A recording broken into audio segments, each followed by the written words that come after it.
they gonna do when enough of them not true? Say what they gonna do them next to ya? Who do you think you are? We're living in a small world. As wicked as you think you are, we're living in a small world. As bad as you think you are, we're living in a small world. As tough as you think you are, we're living in another. Alright, that day will come when I should stand and see the beginning. And the fire gets it back, the day will come when they will try to escape, when they will be nowhere to run. The day will come when I should see they handing over drums and rhinos and bullets and guns. That day will come when them power sell us, we can shall rise the world they get to use them from out of this love, yeah. And the day I will never see his face, for all those people they go to the human race and try to take things out of place, run away to space, through them in the air. See something, man. My bad. Okay, we got sound. My song intro today.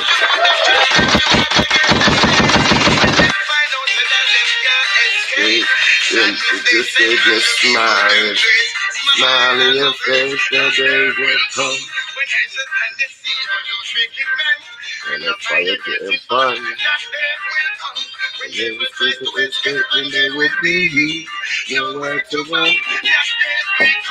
When I shall see they handing over bombs and rifles and bullets and guns, that day will come when them paracels we shall rise the one they get to do them out of this love. Who do you think you are? We're living in a small world. Who do you think you are? We're living in a small world. As slick as you think you are, we're living in a small world. As tough as you think you are, we're living in a love and that name now can tell you. Escape today, you can't escape tomorrow. Make sure you favor any kind of horror. Make sure you don't live your life in a sorrow. Make sure you not lead that straight like arrow. Make sure your friends no push out in a barrow. Make sure you make them walk out and borrow. Yeah, make sure your meditation and narrow. Judgment, when I said and they see on the wickedness, and the fire gets it burn, the day will come when they will try to escape, and they will be nowhere to run. That day will come when I said see they handing over bombs and banging the bullets and guns. That day will come when them paracels shall light up on the wings of the heavens and the sun. Oh, yes, I will remain the same. Can't rest the fun right now. Watch them going up in flame. For all the innocent going down the drain. You have to pay for the shackles and chains. Pay for this worship. Hello? Big, this JT, bro. What's going on? Hold on, you live, man. Yeah, you live, man. You ready?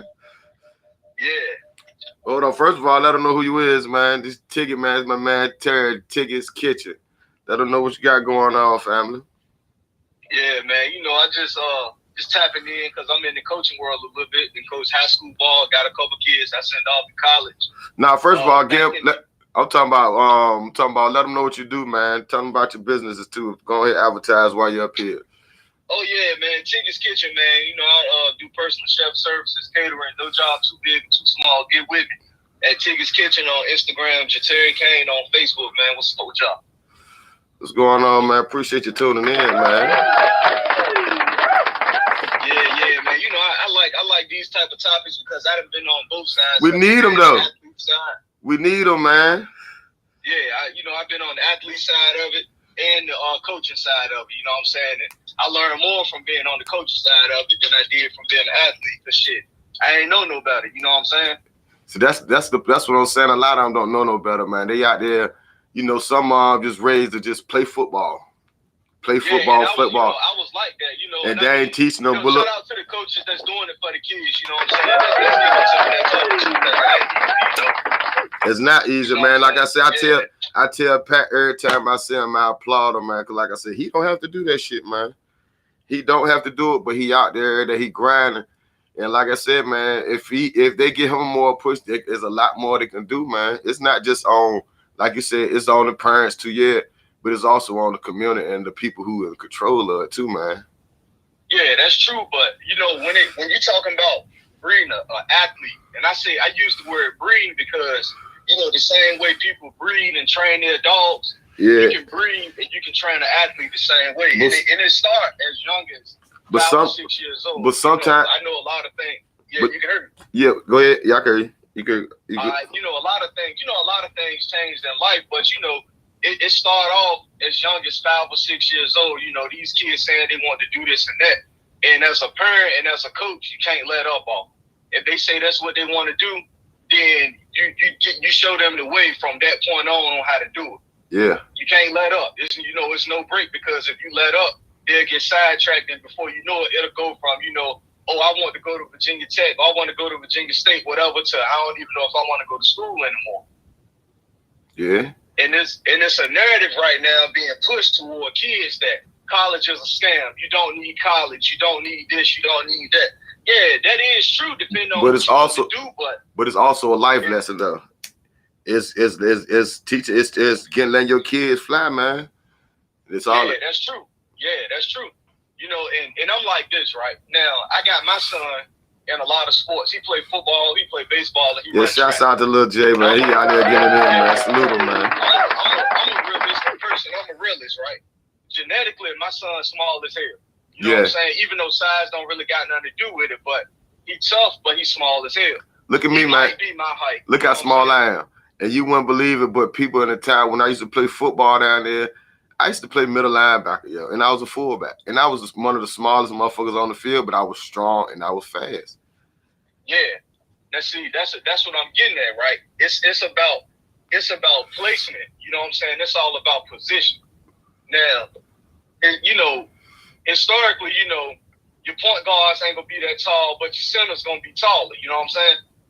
Now, coming from places like Greensville, Southampton, Franklin, Brunswick, places like that, a lot of our kids playing out of position because we limited to what we got.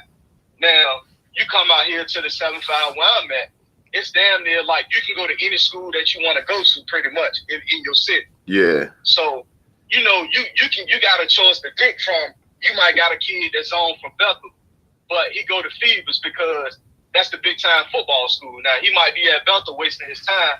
He go to Phoebus, now he got a scholarship.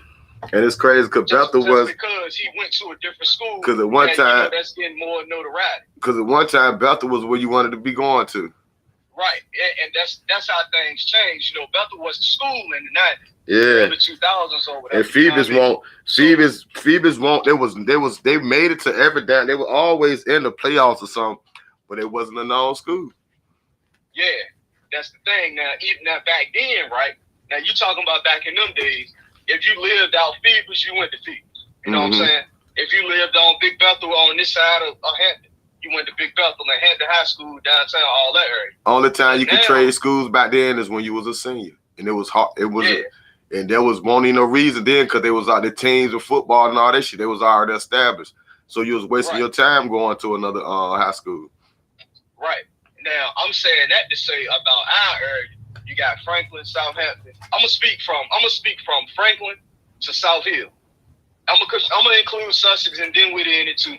But you got Franklin, Southampton, Greensville, Brunswick, Parkview, Mecklenburg, whatever they got out there now.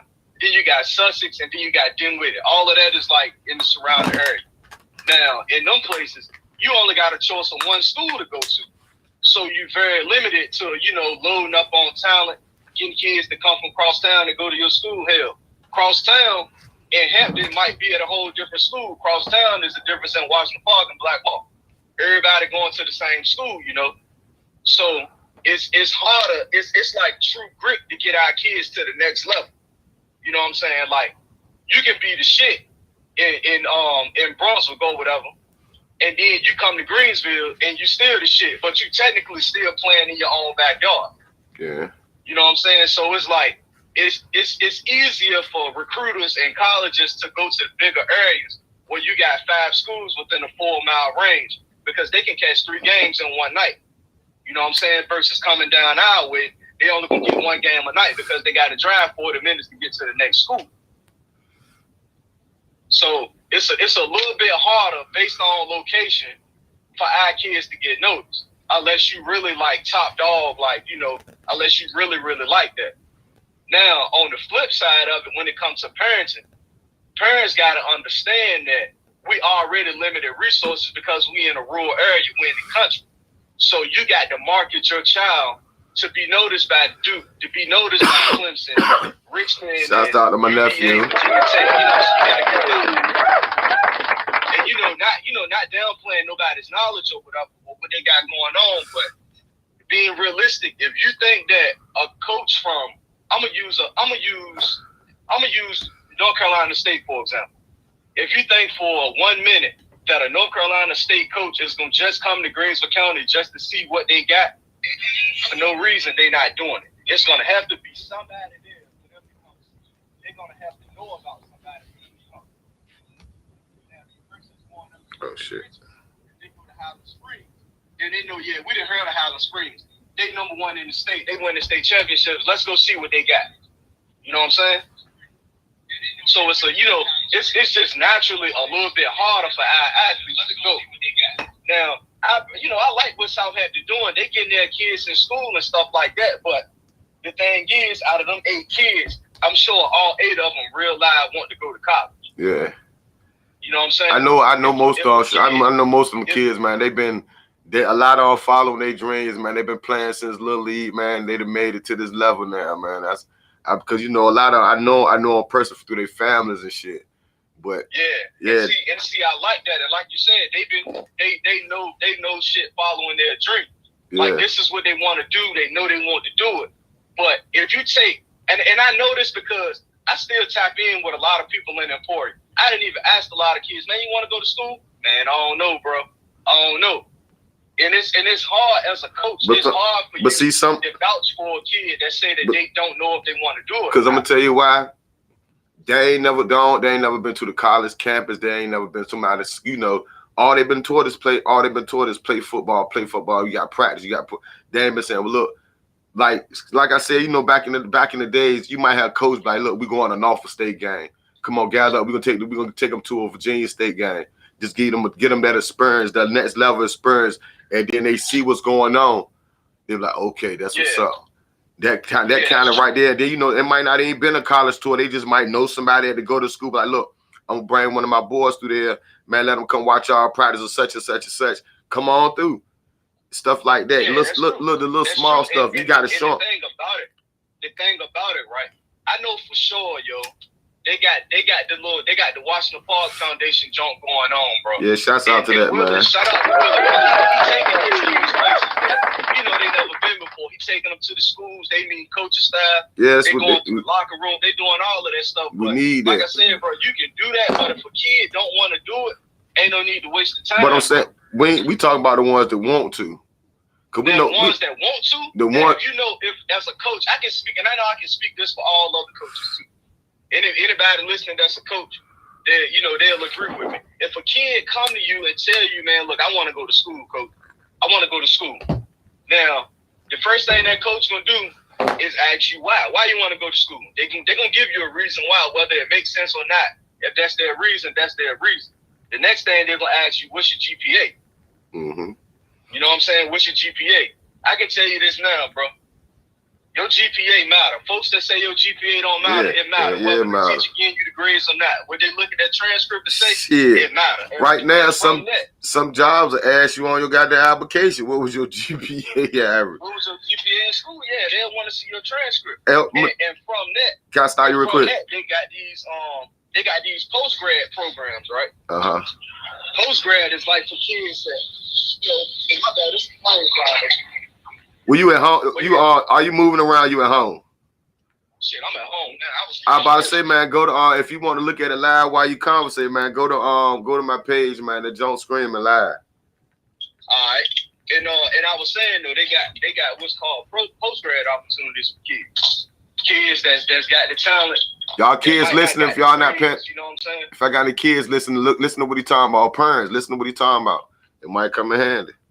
Yeah, they got post grad programs, so like junior colleges. You can go there for a semester. Like I sent the Wayne side, sent the kid there, but a kid, I was his position coach at Bethel. He went post grad at a school in South Carolina. Ended up picking up an offer from ODU. He at ODU now. He played tight end. Okay, that's and I'm gonna tell you something about this kid though. This kid about 6'4". He probably weigh about 220 now. And if you play no sport, you know this in football. He about 6'4". He weigh about 220 now. Run a 4.40 with a 3.9 GPA. And the best offer that he got was from ODU. And he was a 3-time All-State athlete. Mm-hmm. So it ain't easy, you know what I'm saying? When I first met him, I'm like, I know this motherfucker going to Clemson or South Carolina, somewhere big, you know what I'm saying? His best offer was from ODU, bro. Where he was from again? He went to Bethel High School. His name Isaiah Smith. He played at ODU now. Like you said, Bethel ain't even where it's at no more now, man. Yeah, you know, it ain't, and they still and it's fucked up. 5A, so and it's fucked up. They play on a higher division. That don't mean that the athlete's better.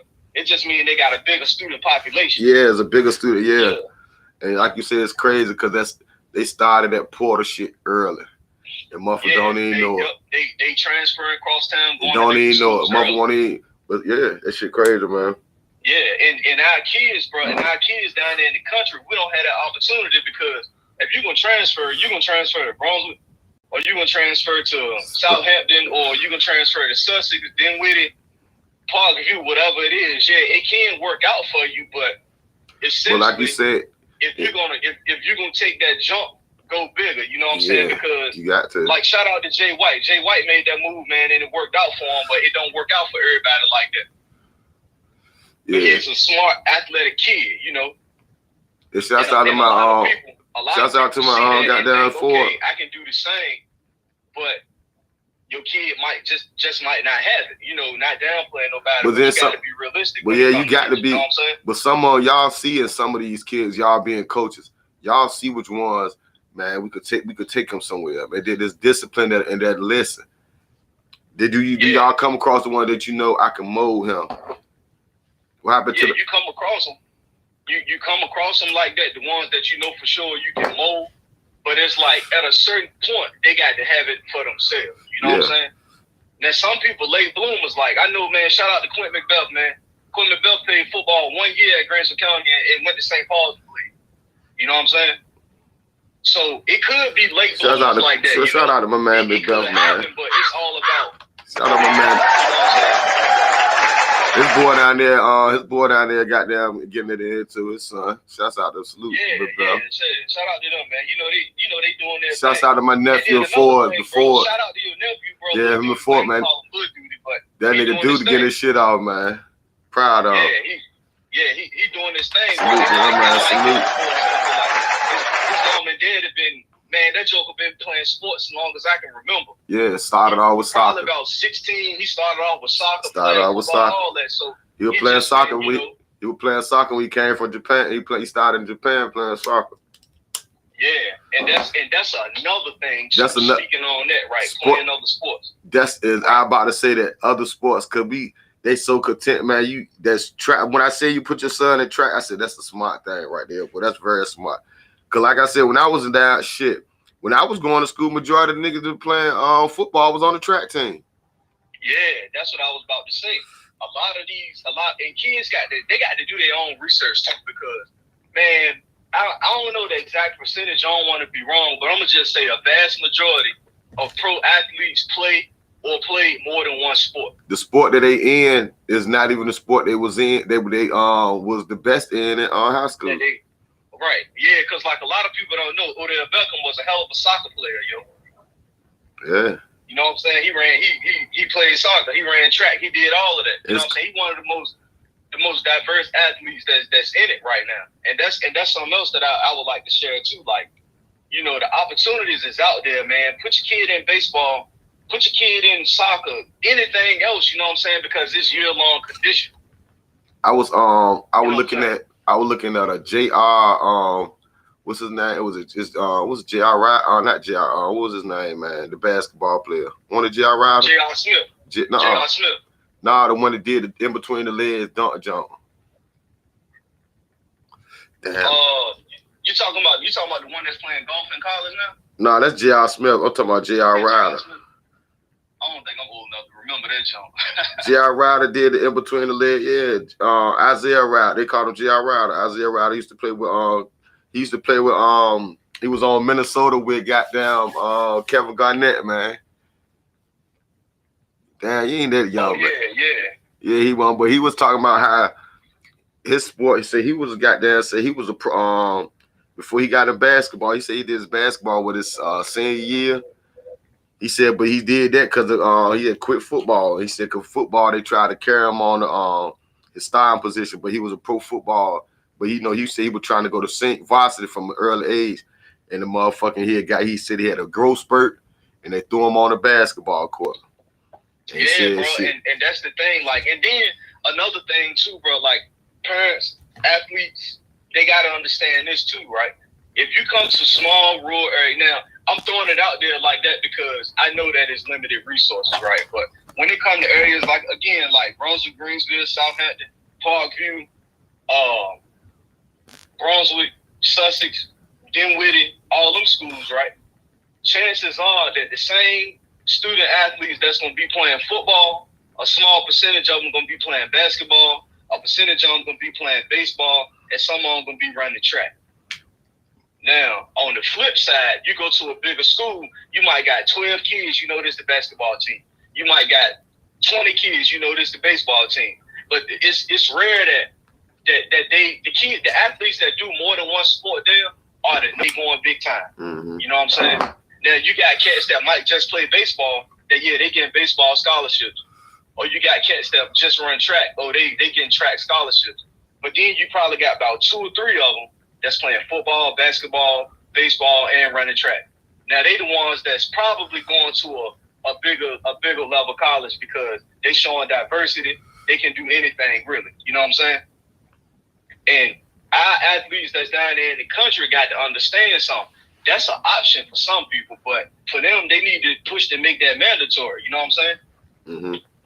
Yeah, they need to try to make that mandatory, bro. That they do more than one thing. And I know a recruit, man. It's a guy that's his family from Emporia. I don't even throw his name out there because I don't know if you want people to really know what's going on or not. But he's a recruiter. He's a football recruiter, bro. Okay. And I know for sure coaches from Greensville County and myself that spoke on a lot of kids from Greensville alone, bro. Like just straight out of Greensville alone. I know I done sent them film on about 5 or 6 kids for football. Mm-hmm. And you reach out to them, or maybe it's just something that they find out. The guys that get a scholarships out, the head coaches and stuff like that, find out that just feel like that kid not worthy enough for that money. Yeah, then you got I be telling them, man, a lot of that social media shit fuck them up, man. And they get a lot of them get so doomed by. They recruit parents too, bro. Yeah, that shit, they get so doomed by social media. Social media doom them, man.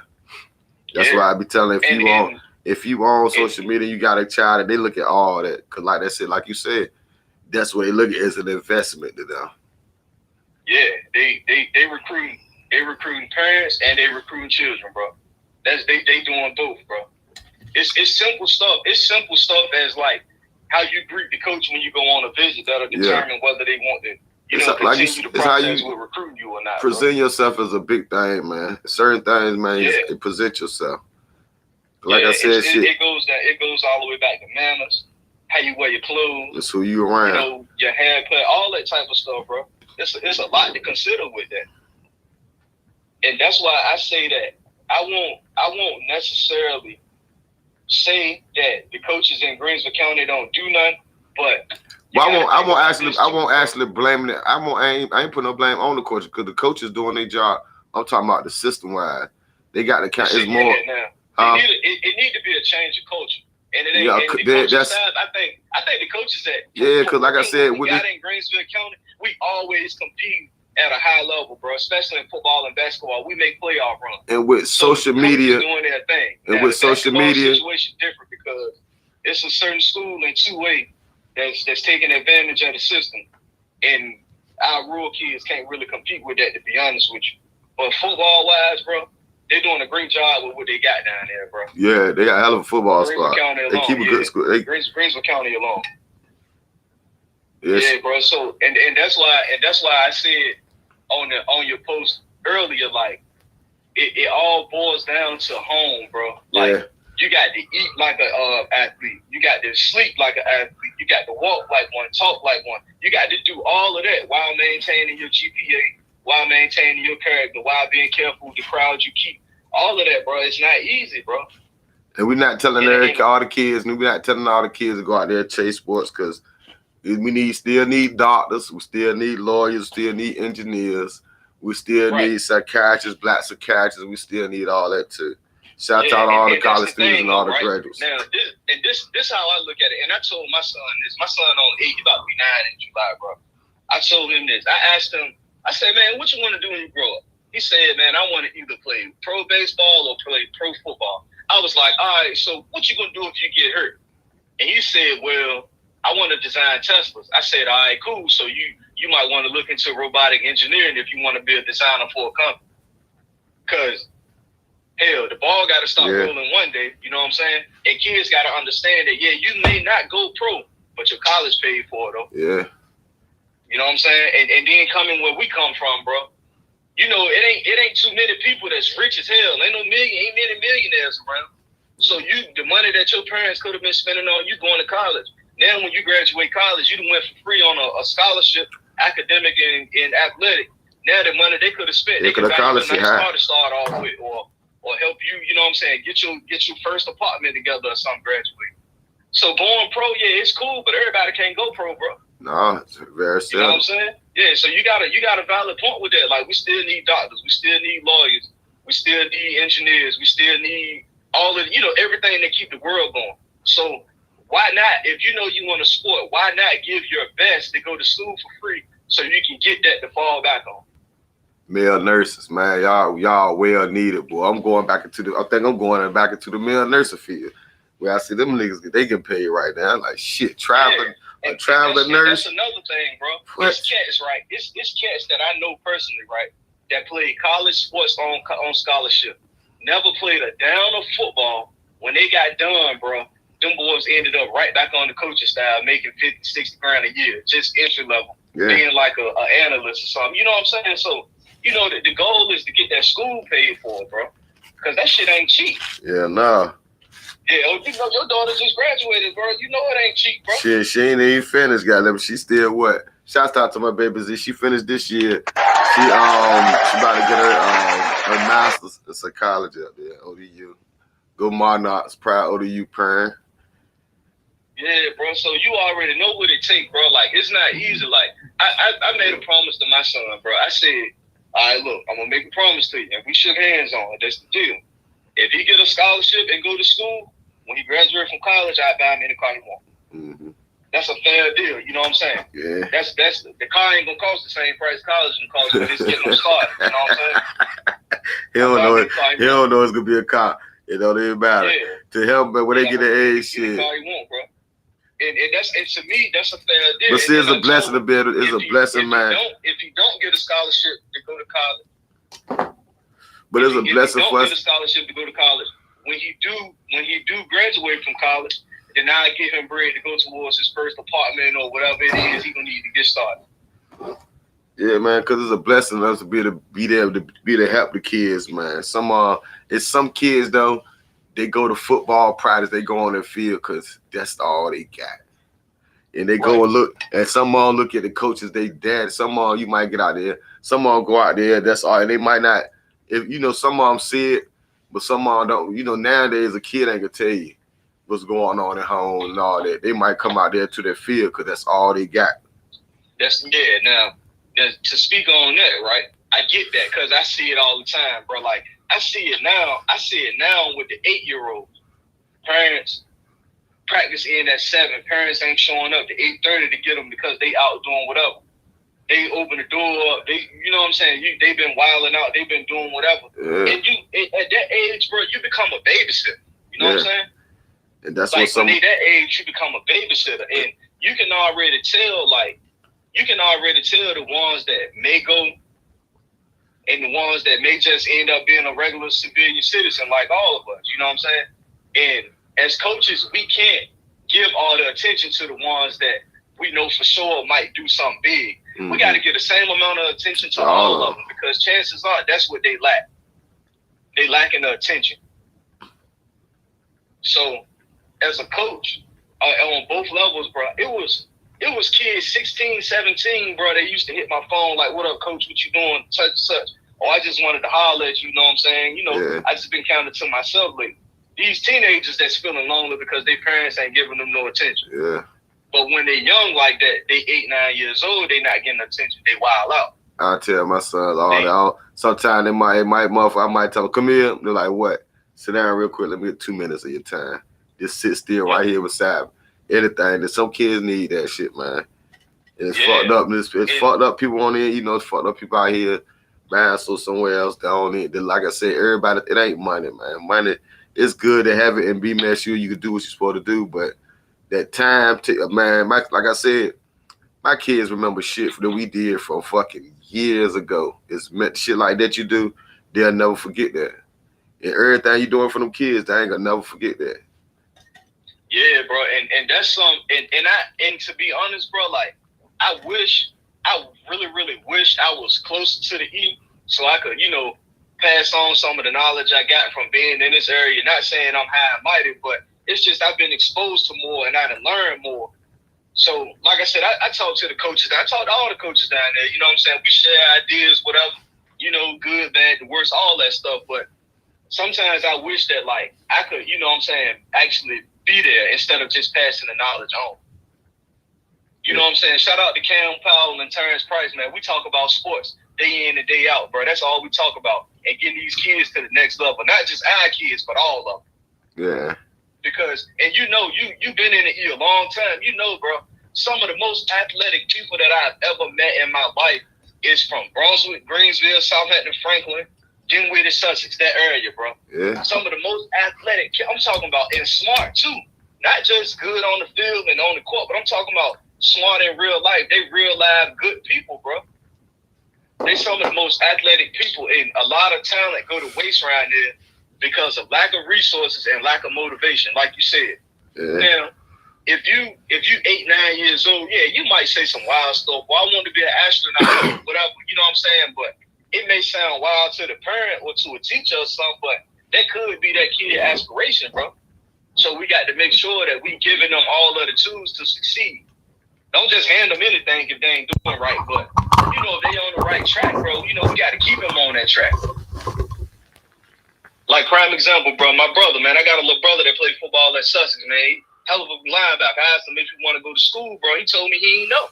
So I was like, "Why you don't know?" He like, "I just don't know." I'm like, "All right, left it alone." You know what I'm saying? If they don't want to go, you can't make them. That's it. That's a valid point. And I would hate that, right? Because say, for instance, right, if I send in my little brother go down there, go to Fayetteville State, right, and in 3-4 more years, I got, and my brother, you know, screw that up. He don't, you know, he messed that up. I got a kid that's seriously trying to go down there. They ain't gonna trust me. They're not gonna trust nobody that I'm sending to them because, you know, they done already got a bad rap. Man, don't take nothing that Kane boy sending down here, man. Anybody from Hampton, Virginia with that last name or associated with him, we don't want no parts of it. And coaches will really do that because the coaching world real small, bro. Yeah. Yeah, so like I said, bro, like I feel like I can see better coming to Greensville County alone just because I'm not really tapped in with, you know, none of the other surrounding counties like I am with Greensville, but I can see better days coming because the athletes, for one, they got more support coming through now from like these freshmen and 8th graders, 7th graders. Yeah. Like the parents are more in tune with it now. Yeah, like when I was at the game last Wednesday, I saw maybe like 9 or 10 parents that I knew personally that was there supporting their kids, you know. So yeah, like I said, I see the support. I see the support. Like it's getting a lot better. It's getting a whole lot better than it was, man. I see the support though. Yeah, it's, you know, it's evolving. You know what I'm saying? it's evolving. Cause like I said, bro, the athletes that's coming through there, man. Shout out to Lil Yoshi, Makai Phillips, bro. Yeah, Lil Yoshi about let me get it. That's a man. that's a shooter. Boy, I'm thinking of Lil Makai. That man, church and stuff. That man. Walking past, man, I'm like, man, that's Yoshi's son. That man. Like, yeah, that's Yoshi's son. I'm like, God damn. That man, let's shoot your lights out, boy. That man, he a shooter. He just got to go out there. He got to get on the court and just let it go. Yeah, and then when they told me he was only a freshman, I'm like, oh yeah, this cat gonna be about 6'3", 6'4" by the time he's senior. You know what I'm saying? Yeah. So I can see the change coming, but this group of kids that's there right now, bro, they really got the potential to make it better for the kids behind them because they real young on both teams, football, basketball, baseball. They real young. So once they get in their fourth gear and start really going toward what they want, that fifth gear kick in, man. They cruise controlling, man. They going straight to it instead of them waiting on something to come through for them. They can sit there and pick what school they want to go to. And it's there, bro. Like I said, the talent is there, bro. It's gonna take. I'm gonna tell you what it's gonna take, bro. It's gonna take power. I mean, it's gonna take support from the parents, the community, the coaches, and their peers. You know what I'm saying? Yeah, the community, especially. Now the peers will be hard to do because everybody don't got the same intention. Say me and you, right? Man, I want to go to school, but you don't want to go to school. You want to just run your cooking joint. You ain't gonna be like at that age. Chances are you ain't gonna really be like, oh yeah, bro, man, make sure you go work out, bro. Hey, make sure you don't miss this meeting, bro. Stuff like that. You can be like, man, shoot, after that meeting, holler at me. We're gonna do whatever. But you ain't gonna be pushing them to go. You might remind them about it, but hell, if what you doing is more fun than going to this meeting or going to this workout, you better believe that 15, 16, they going to the fun. You know, they ain't going to the hard work.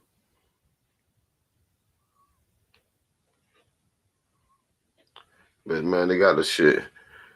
You got, like I said, you got to have that. If you want to go to that, first of all, the whole point is if you want to have that dog level to get to the next level, you got to have that dog, and you got to want to do it. If you don't want to do it, and like you said, ain't no need to waste your time on it. But it is out of all, like, and now we ain't not just saying basketball. We talking about these. Look, there's a lot of these. Look at these little girl athletes around here. Them girls balling. I'm talking about. Yeah, man. Yeah, speaking of girl athletes, man, shout out to Tasha White daughter, man. I know her last name Skipper, but I seen her at a track meet, man. And I watched her, bro. And I ain't know until after the fact that was her first track meet. For her first track meet, not a whole lot of workouts, bro. She came in third place in her heat, bro. That's good. Third place in her heat. And I'm like, Dad, because I seen the jump pop up. And Brittany had told me, she said, I just saw your cousin Tasha out there. I said, oh, yeah, you know, it's like she said, her daughter running. So we stayed back. And you know what I'm saying? We watched a little time over there, but I couldn't recognize her because I don't know her daughter like that. But I saw the last name pop up. She come in third in her heat, bro. So, and that's what I'm saying. Like, you know, a lot of these kids, man, they just got to try. If they actually try for what they want to be, they can do it, bro. Yeah.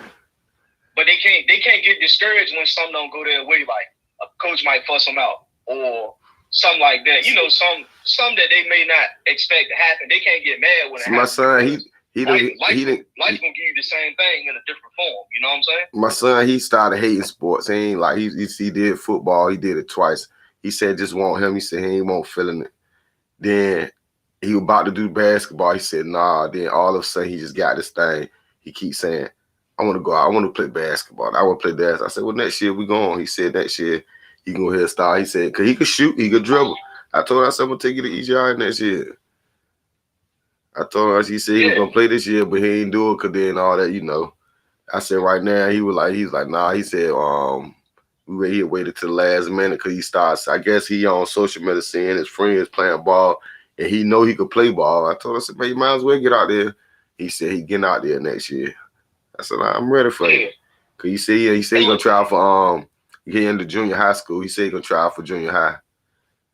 Yeah, and you know that's good. I told him that. If he say he want to do it, bro, you gotta let him. Yeah, he said he ain't say he want to try for junior high, but I'm telling him if ain't no need to play EGR, you might as well go ahead and play.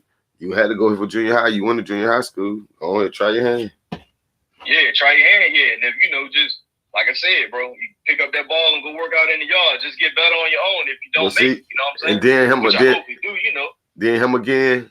He's a computer geek, man. That's our tech around here. In my household, anything technical need to be done, or he got his big brother. His brother, he be asking him, do this for him. Them niggas be trading little tech secrets. I can't do none of this shit them guys doing, boy. I'm telling you. That's why. And that's what I was about to say too, bro. It was this kid I used to coach when he was younger. This kid, he played basketball, but he stopped playing football. Right?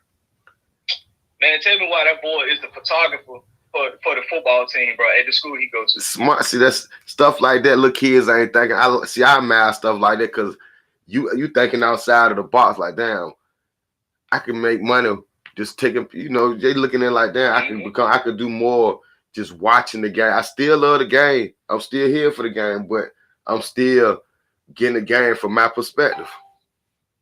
And that's a smart like that. Well, shouts out to him, whoever he is, man. Yeah, man. He you know what I'm saying, a good kid, bro, honor roll kid, all that. He just didn't want to play football no more. Because I tried to get him next season. I was like, bro, you playing football? He was like, nah, just basketball. I'm like, all right, cool. So years go by. I see him at the football game with a lanyard around his neck and a badge on. I said, man, what you doing with that? He was like, man, I'm a photographer, bro. And he was standing on the sideline with this big ass Canon camera snapping pictures. That's dope. So he took a couple pictures of a dude that I know. He sent me them Jones on the gram. I'm like, damn, that's all right. Yeah, you know what I'm saying? A couple months later, I see him. He still play basketball. You know what I mean? So it's other ways to do it. But the thing that I learned about sports the most, I never played college sports. You know what I'm saying? I ain't never played in college. I ain't even out there and lie to anybody like I did. I stopped playing sports. I played football in high school, 1 year JV basketball, but the lessons that I learned from sports, bro, is carrying me in life right now. See, I was doing sports at like junior high school, but I had stopped playing. I stopped playing basketball and football in junior high. I was on the fucking wrestling team, yo. That's another thing. I was on Indian River. I was on the fucking Indian River Braves wrestling team, yo, for like a year, some change, yo. And they had me up there. I had probably in like a year. I probably had like 3 matches, because I ain't had nobody in my weight class, and now I win. But my 4 matches, I'm wrestling little small white boys, flipping them. Yeah. Boom. They taught me like 3 good moves, and I used them shits, man. Then then once I moved to Emporia, because I ain't want to be in Emporia, so I ain't care about sports or none of that shit. I been get that shit up. But before I came here, before I came to a point, like that, right? I was on the fucking wrestling team. Won't got that in Emporia. You know what I'm saying? Like, they barely got track. Their track in high school, well, they got you can run track in middle school down there. I don't know if a lot of people know about it or not, but you can run track in middle school. The kids just gotta participate. You know what I'm saying? I ain't know that. I'm gonna tell my son. I'm gonna tell my son about that. I'm gonna tell Kayvon about that. Yeah, I'm gonna get the lady name. I know my boy Cam know. He know who it is because I asked him about it. You know what I'm saying? But I know for sure, bro. You know, the life lessons that you learn in sports, bro, is stuff that can carry. Now, not saying that people that don't participate in sports don't got this, but for the ones that do, and this go out to the parents, coaches, players, whatever. As coaches and parents, the stuff that you teaching them through sports gonna carry them through life. As players, the stuff y'all learning in sports is gonna carry you through life. It's just like a job. If you show up late to practice, your position took. If you show up late to work, chances are you might get put on paper. You do that too many times, you're gonna be off the team. You show up work too many times, you're gonna be fired. You know what I'm saying? That's it's this little stuff like that that can carry you in life. You know what I'm saying? And it gets even better. It gets even better when you wind up back into the sports again, into the sports world again. You know what I'm saying? Even if you're a teacher and you own the equipment manager for the team, you back in it. You know what I'm saying? So it's like I say, bro, it's a lot of stuff that you can do after sports. And the stuff that you learn in it will carry you far in that field, bro. He's got it. Yeah. Hey, Auntie. You just gotta want it. You know what I'm saying? Like take for example, bro. I want people to look this guy up right here. If you're listening, man, I'm sure a lot of people might know who he is, but his name is Myron Rowe. Myron Rowe, bro. He played safety at Florida State. He a neurosurgeon now. Okay. You know what I'm saying? He a brain surgeon, yeah. He played football at Florida State. Pretty hell of an athlete, but he a neurosurgeon now. You know what I'm saying? Once the ball stopped rolling, he went into medicine. Mm-hmm. So it's it's stuff that you can do after sports. You know what I'm saying? But the key is, man, for any kid out there, any parent, I know the coaches know, man, getting that school paid for free, that's the first step. Now going pro, yeah, you can go pro, but the first step is getting that school paid for free, man. That's the first thing, man. And I hope and I wish that a lot of kids that's down there, because I come down there to like a game or two every season. I try to catch a football game and a basketball game. When them recruiters come looking, they come in looking for dogs. Mm-hmm. You got to be a dog in the classroom. You got to be a dog on the field. You got to be a dog in character, not like a wild dog, but you got to perform at the top. You had it in you. You had it in you. Like you got to. You know what I'm saying? And for my kid, I know I can control. I can't say I'm gonna control my kid, but I know I'm raising my kid right now to compete at a high level. You know what I'm saying? I still wake him up in the morning for school, but in a couple of weeks, that's gonna stop. He gonna have to set his own alarm to get up in the morning. You know what I'm saying? He do all that stuff. I don't have to remind him about practice and stuff like that. And that's the stuff that's gonna carry you, because when you go to these schools here, right at Virginia State, bro. Man, I played against two dudes that played at Virginia State when I got there, bro. Them boys was up at 3:30, 4 o'clock in the morning going to work out, bro. I ain't see them cats till like 8 that evening when they was done. And that's just between eating, practice, and class, bro. You talking about your morning start at 4 and it don't end till 8 p.m.? That's real, bro. All right. That shit real. It ain't easy, bro. And the athletes up here, listen, man, they can vouch for it. I know they can vouch for that, bro. It ain't that shit is not easy. My man, for real, people don't even know it, man. What people own, not in the Emporia, but in the 7-5, the Tower area, my family was heavy in that sports, man. The Hammonds, motherfucker, they ran shit. Some of my cousins still got some of the records at Deep Creek High School, man. Track, football. In 1 year, I think it was in the early 2000s. 1 year, a couple years in the early 2000s, I had like 5 little cousins on the football team. It was Josh, Jamie, Josh Hyman, my cousin Josh played for Virginia Tech. Motherfucking Jamie, John, Wink, and my cousin Fetz. All of them was on the football team 1 year. Down Deep Creek. Shouts out to all them, man. Yeah, bro. Like I said, it required, it required more, especially nowadays, bro. Like back in the day, the recruiting process was a little bit different. But nowadays, bro, coaches don't come knocking on doors like that unless you top in the nation, dog.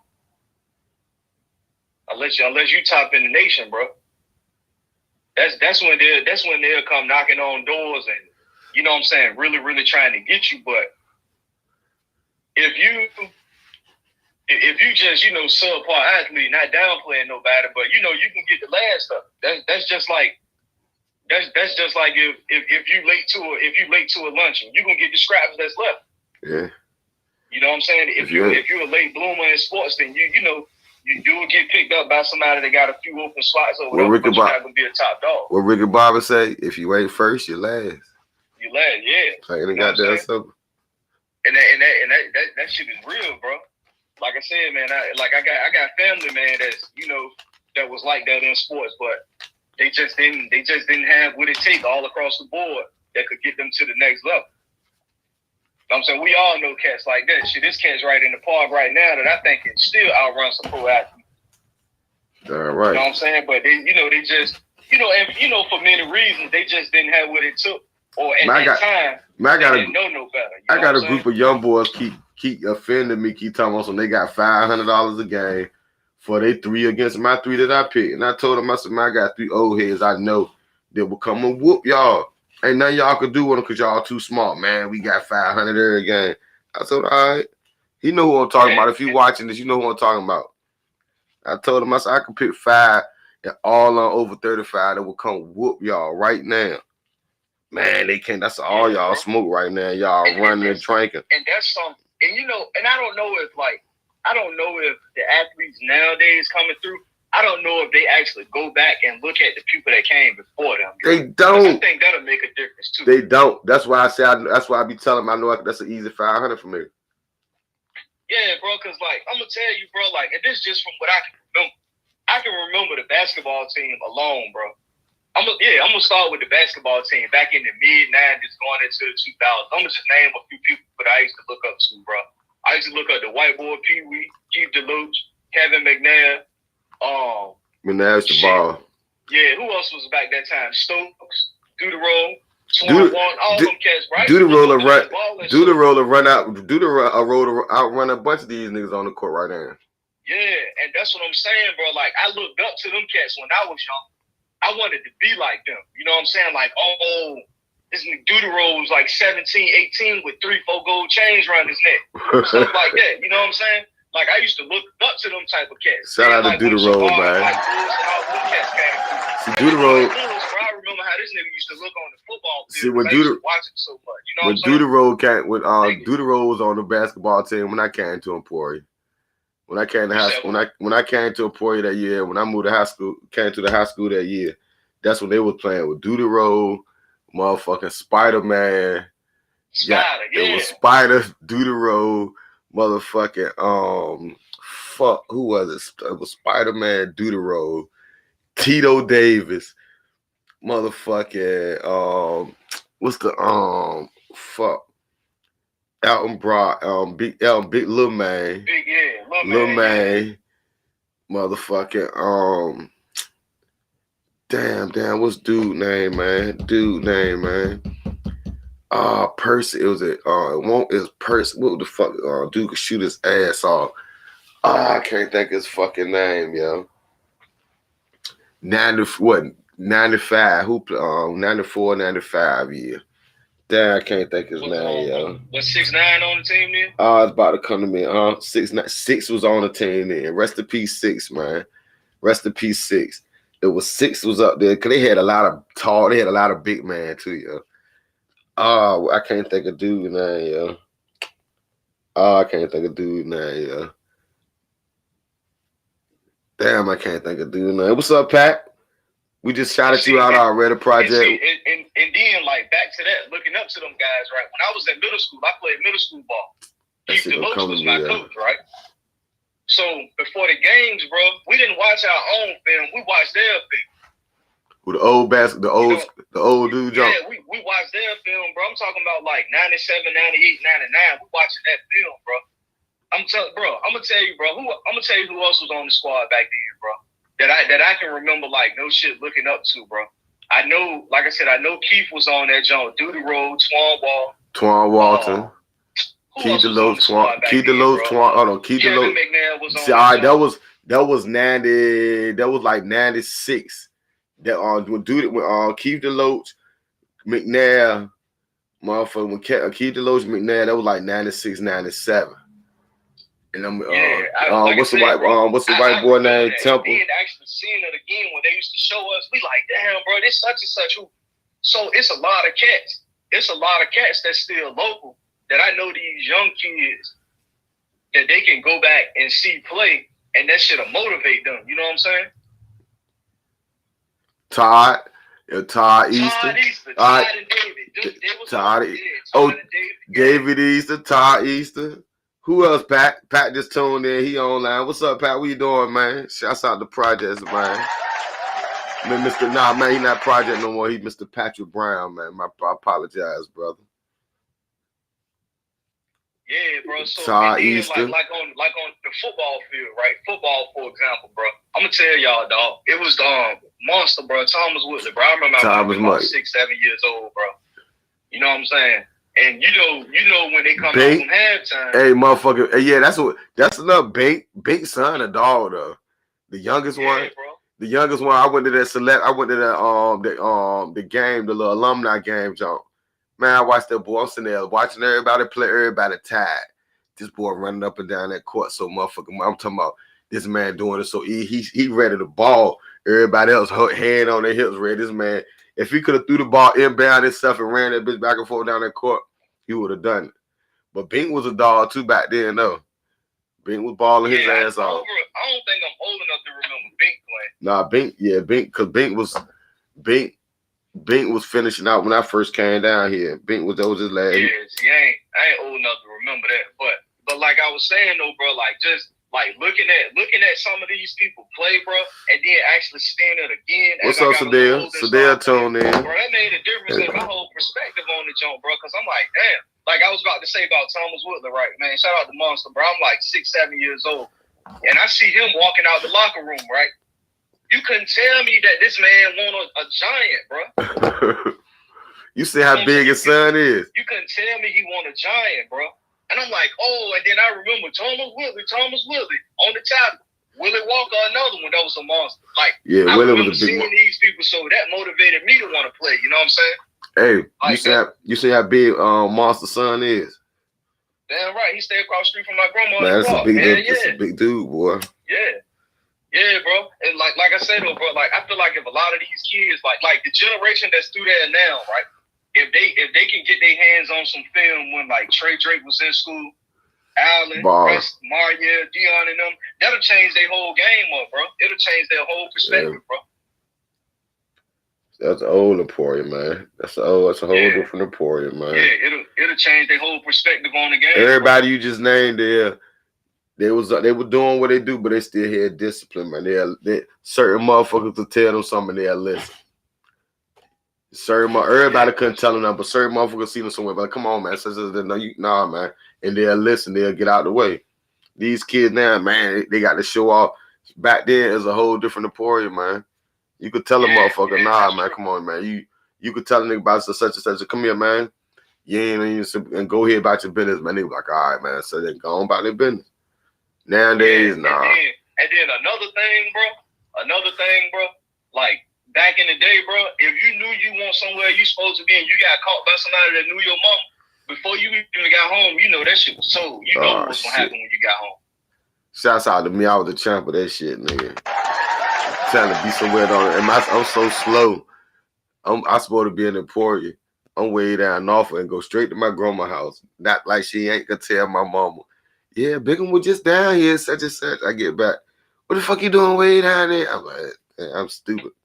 But yeah, that's how we doing. So like I said, bro, it's a lot of discipline and stuff that come in, you know, that come into effect when it comes to like, you know, getting kids to the next level.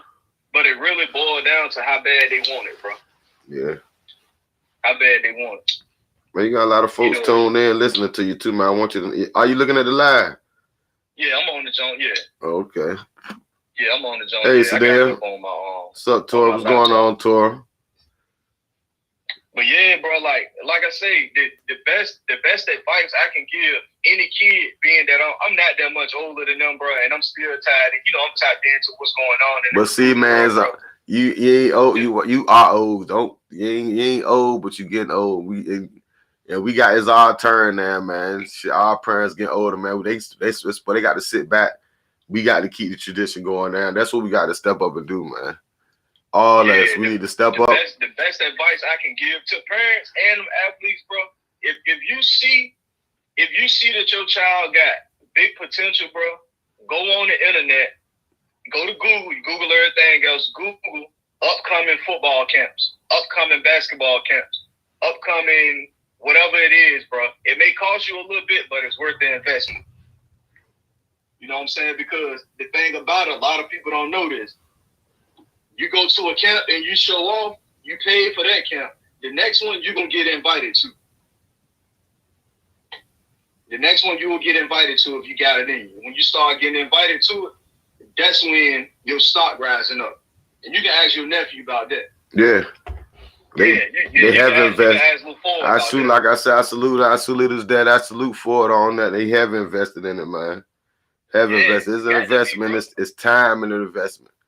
And like I said, you got but like I said, if you're gonna invest yourself in a job. It's a job.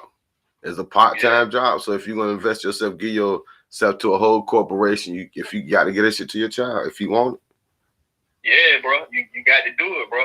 And there's a lot of local stuff too that go on, man. Like It mainly like right out here, like ODU, Norfolk State, UVA, Virginia Tech, Union, William and Mary. A lot of these places host camps, bro.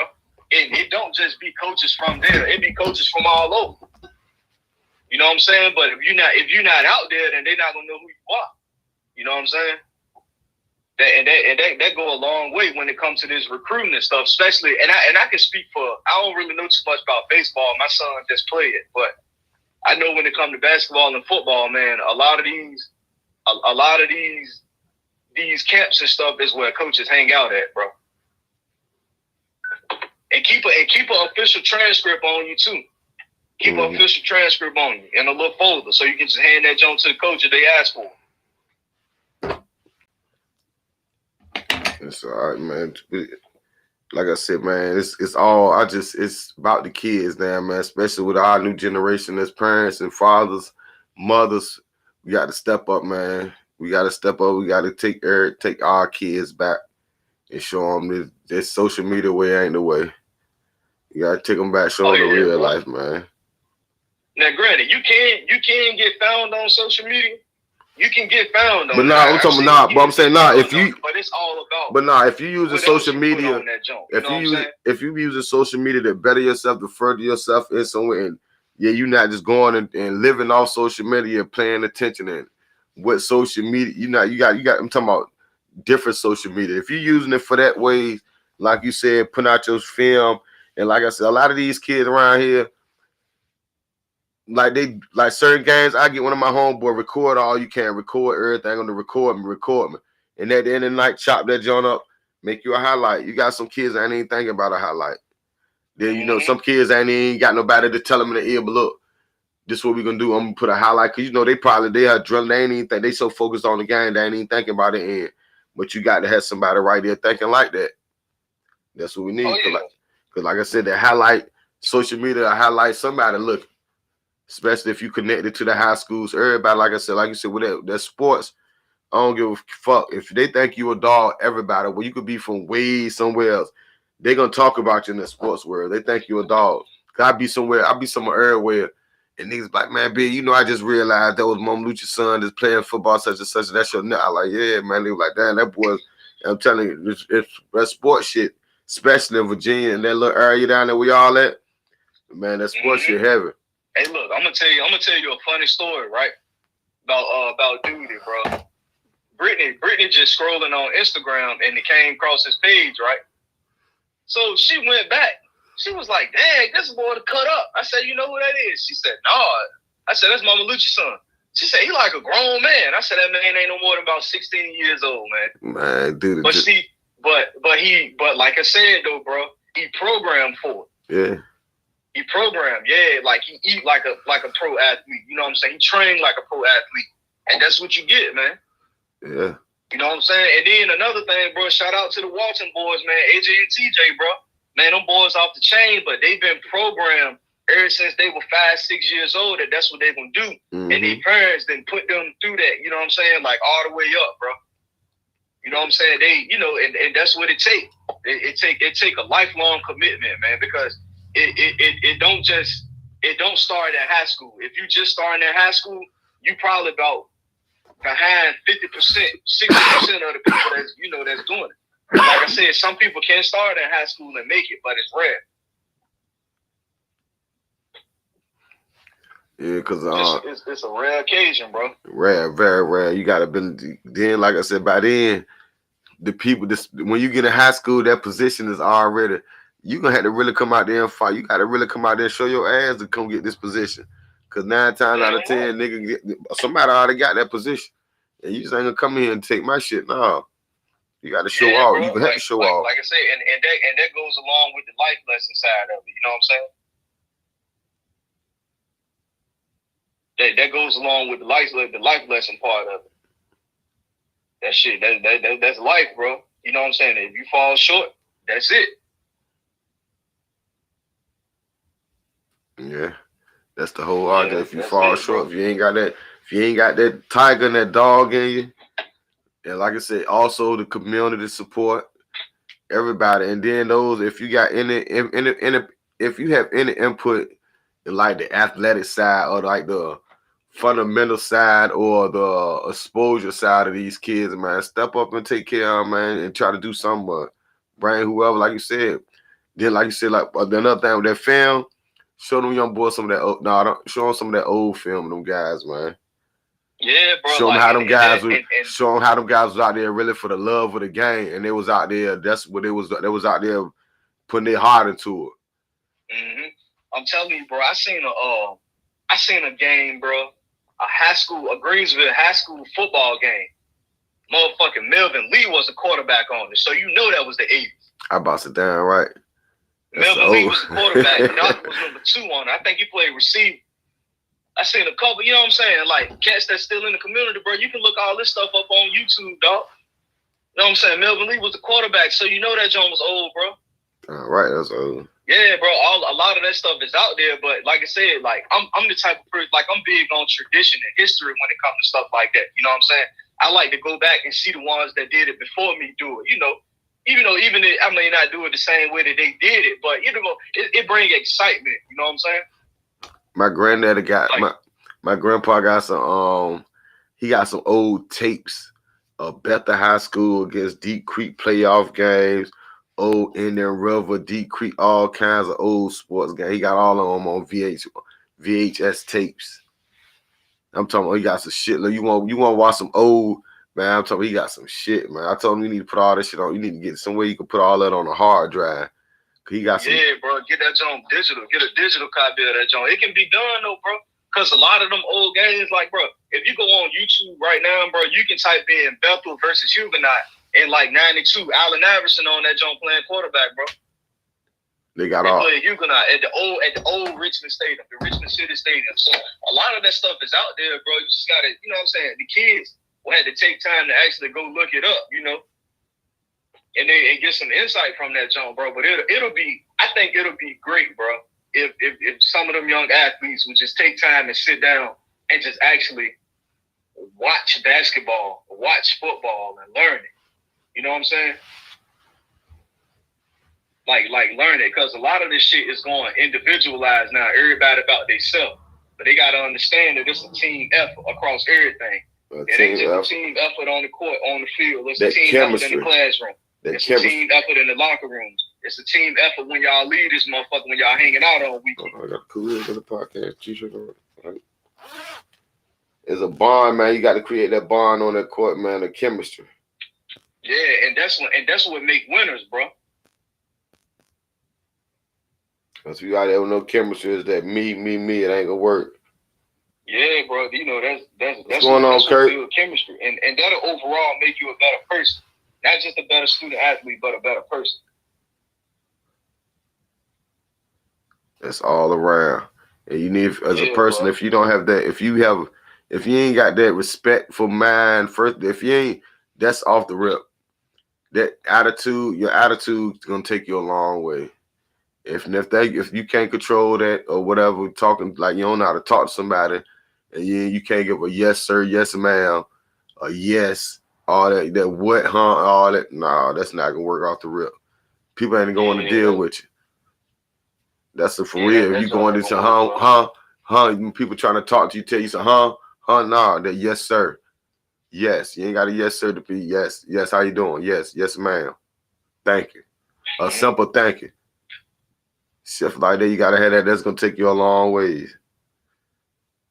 Hey, cousin, man, congratulations on y'all Super Bowl comings, man. I'm gonna have to give you that shout out to my cousin Naeem. Get her there. I ain't gonna fake on you. She just told in. She watched. Yeah, man. What's going on? Bro, like I said, though, man, I talk to Pat all the time, man. Pat, my boy, you know what I mean? We talk about sports all the time, man. When it comes to the kids, mainly we share ideas, you know, coaching Little League and shit. So, you know, there's some big things coming there with the Little League sports that I done heard, but a lot of people started contributing stuff. Community people not really throwing names out there. It's some big things coming to the community, bro. I told Pat, man, every time I see Pat, man, I take Pat food up there at his job, yo. And it's just for me to go out there and see him with the walkie-talkie on at work, where he working that damn, man. I salute you, man. I tell him every time, I'm proud of you, man. And man, out there, like I said, the kids, man, nigga, he doing something. He don't have to be in this. That man, the barber, he could sit in that barbershop. That man left the barbershop to go deal with the kids, man. Yeah, and that's what it takes sometimes, man. And there's a lot of people out here that's in it for themselves, including coaches, bro. But I know the whole Greensville County High School coaching staff personally, bro. And I can put this out there, bro. And people might feel a certain type of way about it, but them coaches there, bro, only thing they want is for the kids to get better, bro. Mm-hmm. They want the kids to get better. They want to put good citizens in the community, whether they become basketball players or not. They can become cops. They can become whatever it is. They just want to put good people in the community. Hey, kids, hold on. Kids, know what you can also. Hey, kids, you can also become a chef. Y'all go to school and be a chef. Y'all go take that culinary art school though. I'm going back to do mine. Just that shit fun. And like I said, I like to eat. Everybody see it. Then, like I said, I'm a different kind of cook, man. Cause I come up with I just sit there and cook. What's up, Op? And that's just I'm sitting there. Everybody's not a cook. And like I said, I'm not a chef. I just be cooking my ass off, yo. That shit crazy as a bitch, yo. I be looking at your shit. I be like, yeah. Like I said, I be to me, man. You be inboxing all the time, and man. Shit, we talk. You be hitting me up, man. You be we talk about this food shit. Man, I did a goddamn, but I did a salmon barrel last night, man. A salmon barrel taco, man. That motherfucker was ready, boy. See, I ain't tapped into the seafood joints yet like that. Man, you gotta try. I plan on it, though. You gotta try it, man. I see you you're a country boy. I'm gonna send you something that I know you can go crazy with too. Man, I'm gonna send you something I found. Yeah. That's what, man. When we gonna? That's what I want to do, man. I want, man. When we need to do just like the Port Festival, man. I've been trying to get together with somebody, man. We don't need the whole field. We could just usually like the top, like a couple of us get together, man. We need to do like the man. You know how you go in the back. That little open part where they got the little covers and shit at.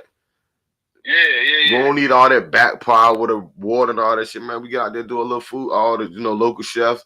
It's allowed us to cook around here, man. All us get together one day and everybody had their little shit, man, and do I think that should do, man, like our own independent, like a little independent food festival, man.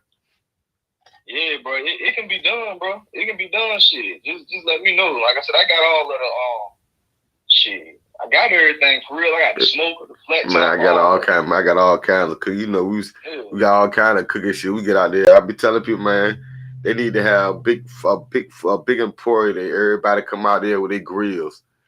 Everybody set up a tent. Bring your family, your grandma, everybody. Us, we need to. We have to put something together like that. Our generations, our grandma and our mamas and everybody, they just need to come and sit back, relax. Us, we need to come up, everybody get together, put your family together, about 2 tents, everybody pull out their grills and jump, and just have one big ass reunion. Yeah, it could be done, bro. Like you down there, you see how them people doing down there, like you got the Berkeley reunion. You got the motherfucking everybody hood, you got the motherfucking Camelot reunion. Everybody hood had their own reunion every year, and they've been successful, still going. And Pori don't never get together to do nothing like that. Yeah, they used to do the joint in Hampton.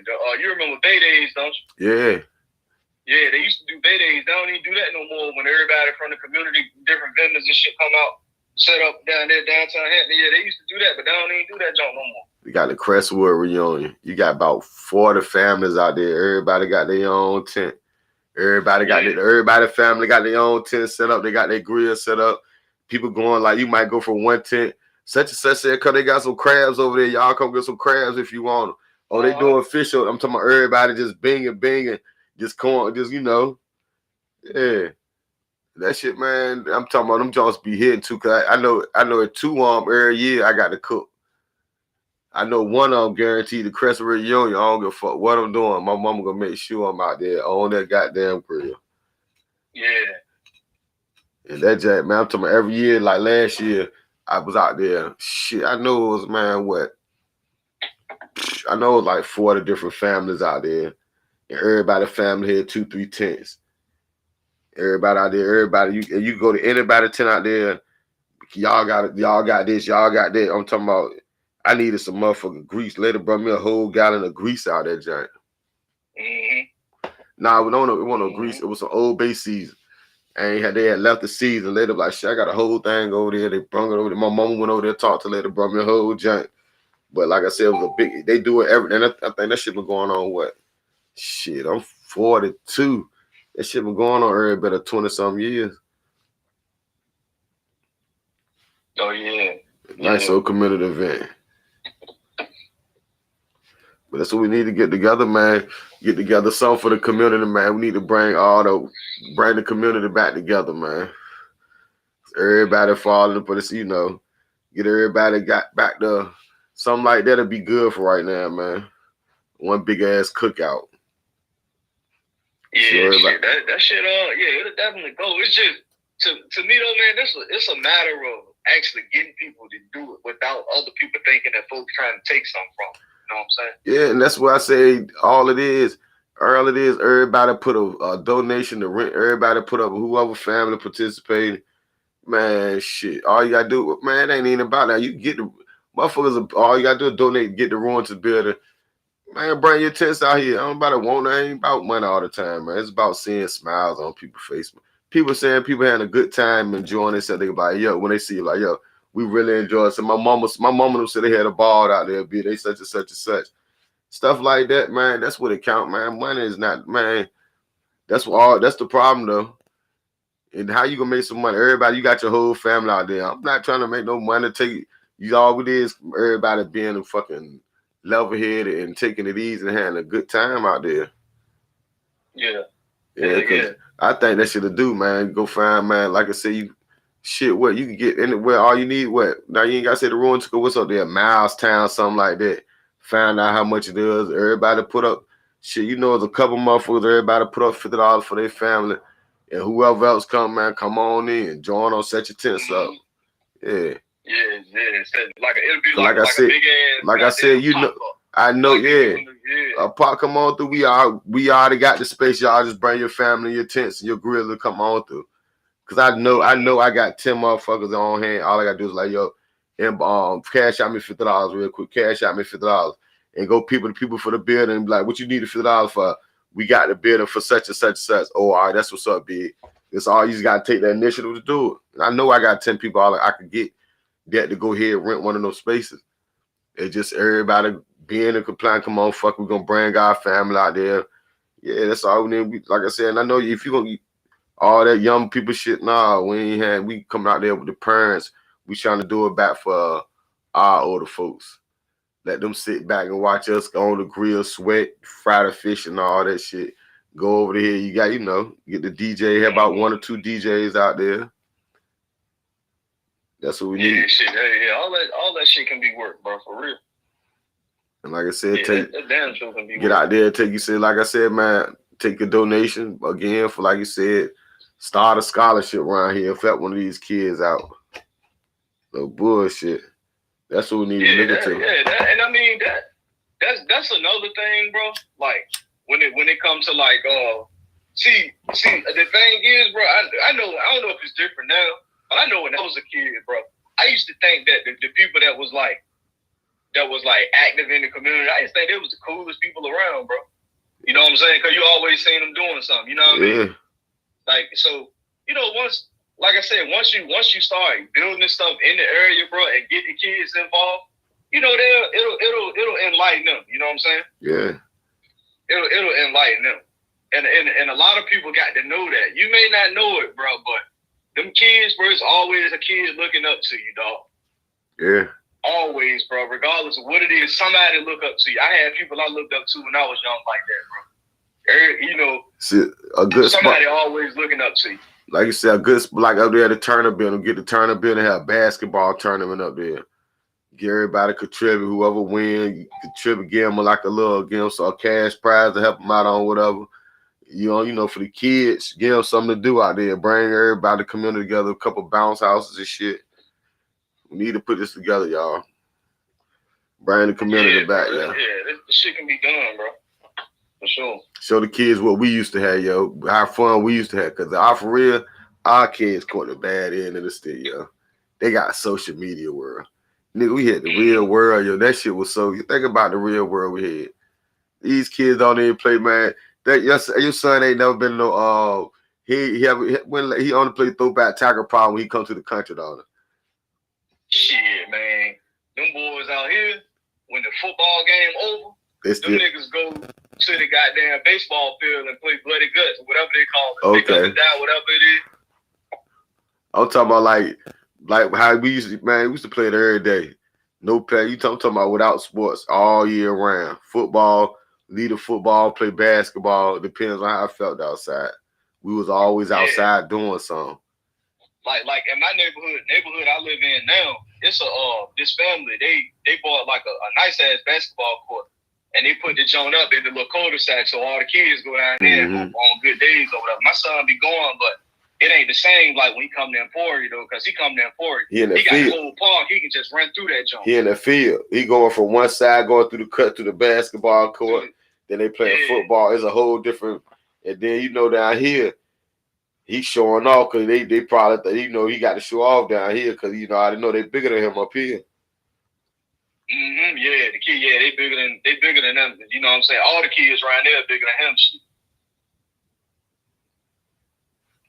Look, the park. Look, Sadell said you already know the park gonna support that family day, nigga. Oh the park got big shit going. Yeah, they going. Shouts out to yes, they is. Shouts out to the park, man. The park holding, the spots, they showing out there, man. We got to get everybody on board like they getting each other on board, man. They for real. They keep something going on up there for them to do, man. Yeah, bro. So like I said, bro, this, in a small community like we got, bro, we got to stick together, bro. We got to. I'm gonna tell you a prime example, bro, of how they got good stuff going, bro. Dinwiddie County, bro. Mm-hmm. Right up the road, bro. They just won the state championship in 4A, bro. But what their little league doing is the same stuff their high school doing. You know what I'm saying? From 8 on up to varsity high school, they running the same stuff. Small community, everybody involved, all that, bro. You know what I'm saying? So it's gonna take community effort, bro. But I can tell you something. If these kids don't, if they don't show that they want it, it's gonna be hard, bro. It's gonna be hard, bro. Cause that's what it's really about. Cause like you said, we getting older now. Shit, I'm 30. You said you 40, 42. I'm 42. So shit. Yeah, we out the way now, bro. You know what I'm saying? We out the way. We just, to me, how I look at it, bro, I want my relief to be better than me. I want the people coming after me to be better than me, bro. And I ain't the best motherfucker in the world, so it ain't gonna take a whole lot. Just a little bit more effort, you know what I mean? Mm-hmm. Yeah, just a little bit more effort, bro. I always say, even when I was in the Navy, bro, I was in the Navy for 8 years, 4 months, bro.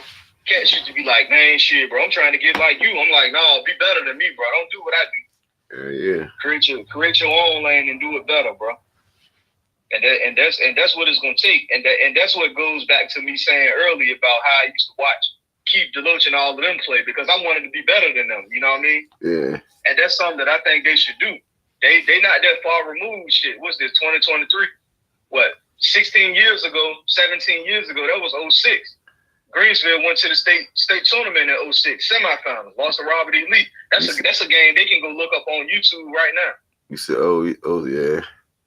Yeah, they can look that up on YouTube right now and watch that joint and see how they, you know what I'm saying, see how they was competing and all the work they was putting in, you know what I'm saying?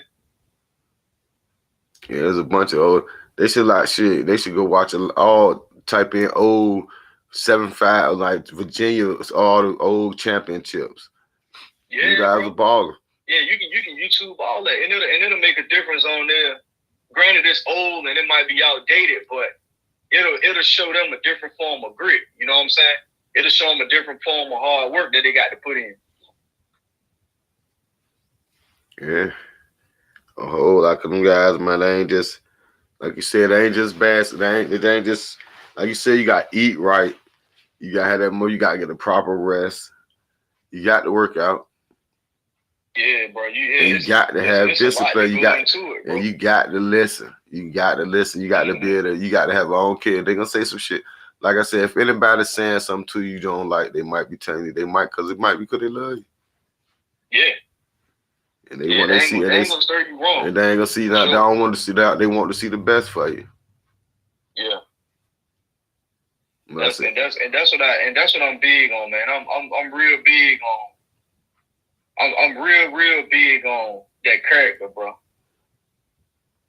That character, bro. You got good character traits. That shit'll carry. It'll carry you, bro. Integrity. Yeah. Yeah, it'll carry you far, man. And that goes back to it goes back to the household. Granted, I know all the kids, they don't have the best household situation. And that's when coaches step in, like we can be their coach, we can be their mentor, all that, but they don't come home with us at night, you know what I'm saying? So we can give them the best and stuff, but sometimes it's out of our power, yo. Yeah. That's showing there's a lot of parents, if you out there, man, if you're not taking care of your kids, man, it ain't too late, man. Try to do better, man. Do better, man, because they do need us, man. I don't give a fuck what you got on us. Go get your kids, man. Take care of them, man. They need us out here, man. They really do, man. The world fucked up. We got to take them kids back, man. Pay more attention to them. No bullshit.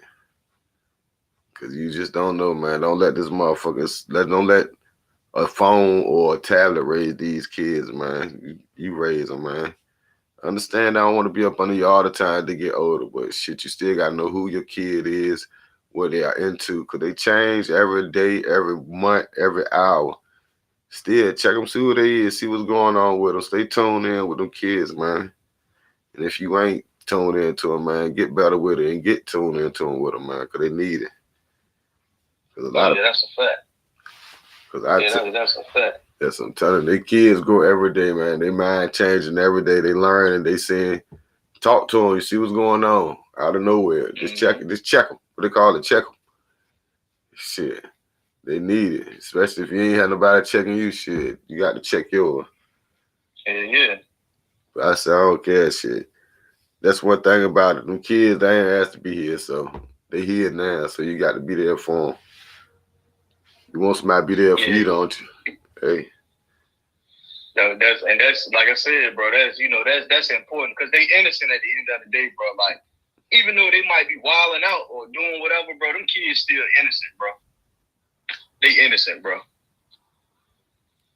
Like I don't really get into the religious side of things, bro, and stuff like that. But sometimes you got to put them hands on them too, dog. All right. You gotta, that's tough love. You know what I'm saying? All right. Like I said, hey. I know my mom. I know I could have whipped my mom. I know. I don't care what nobody say. I could have whipped the shit out my mom. She's small as she was. I know I was taller than her. Man, I was scared of that little lady, man. And she used to beat on me and whoop me. I couldn't do that. Yeah. Bloop, bloop, bloop, bloop. I'm saying all I could do is block holder. Then that's even worse. Now I'm trying to fight her back. She hit me harder. Fuck it. And you harder. Yep. Yeah. Then you really into it. Yeah. Tell her, the time. He tried to fight me back, and I ain't even trying. All right, man. You know I could have just grabbed you, clip slam your little ass, and just. Yeah, but nah, you got to whoop. And that ain't about the simple fact. Some of them need it. Yeah. Some of them need it. Because I be at these basketball games, man. I be at these basketball games, and I be sitting there listening to these people, kids. Y'all like, yo. I be looking like, sometimes I can't help them. Be like, yo, come on, man. You see this old lady? I like come in real quick. They be like, huh? You see these old people right here, man. Y'all see you talking like that, man. I said, come on, man. Y'all got to do better. They look at me, then next thing you know, the motherfuckers will move, go somewhere else. I'm like, that shit don't make no sense. Man, those motherfuckers be terrible, cussing they ass off. And then they're like, they be cussing because they want you to hear them cuss. I'm like, see if anybody gonna say something. I'm like, man, y'all ain't gonna, come on, man. Y'all see these old people, y'all respect these older folks, y'all. And then they'll sit there, some of them respect it, some of them gonna move by their business, but you gotta say something to them, man. Then, bro, shit, I used to be, man. It's certain stuff, bro. I just won't gonna do, bro, because I was terrified of what would have happened, bro. You know what I'm saying? I was terrified. I remember one time, bro, I was walking across town, bro. Dude that know my mama husband was like, man, what you doing over here? I'm like, nothing. Just hanging out.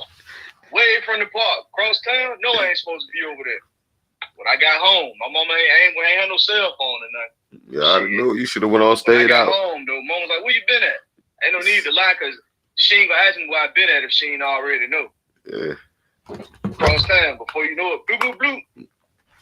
Man, tell you. Just call it the hands, you know what I mean? And don't, I mean, I'm not saying you got to beat the hell out of kids. I should be on for people don't even realize what, like for 2 years, man, shit, until I started, I'm gonna say about what, my first 2 years in the Emporia, I used to be on punishment so much because I was rebelling. I didn't want to do no harm.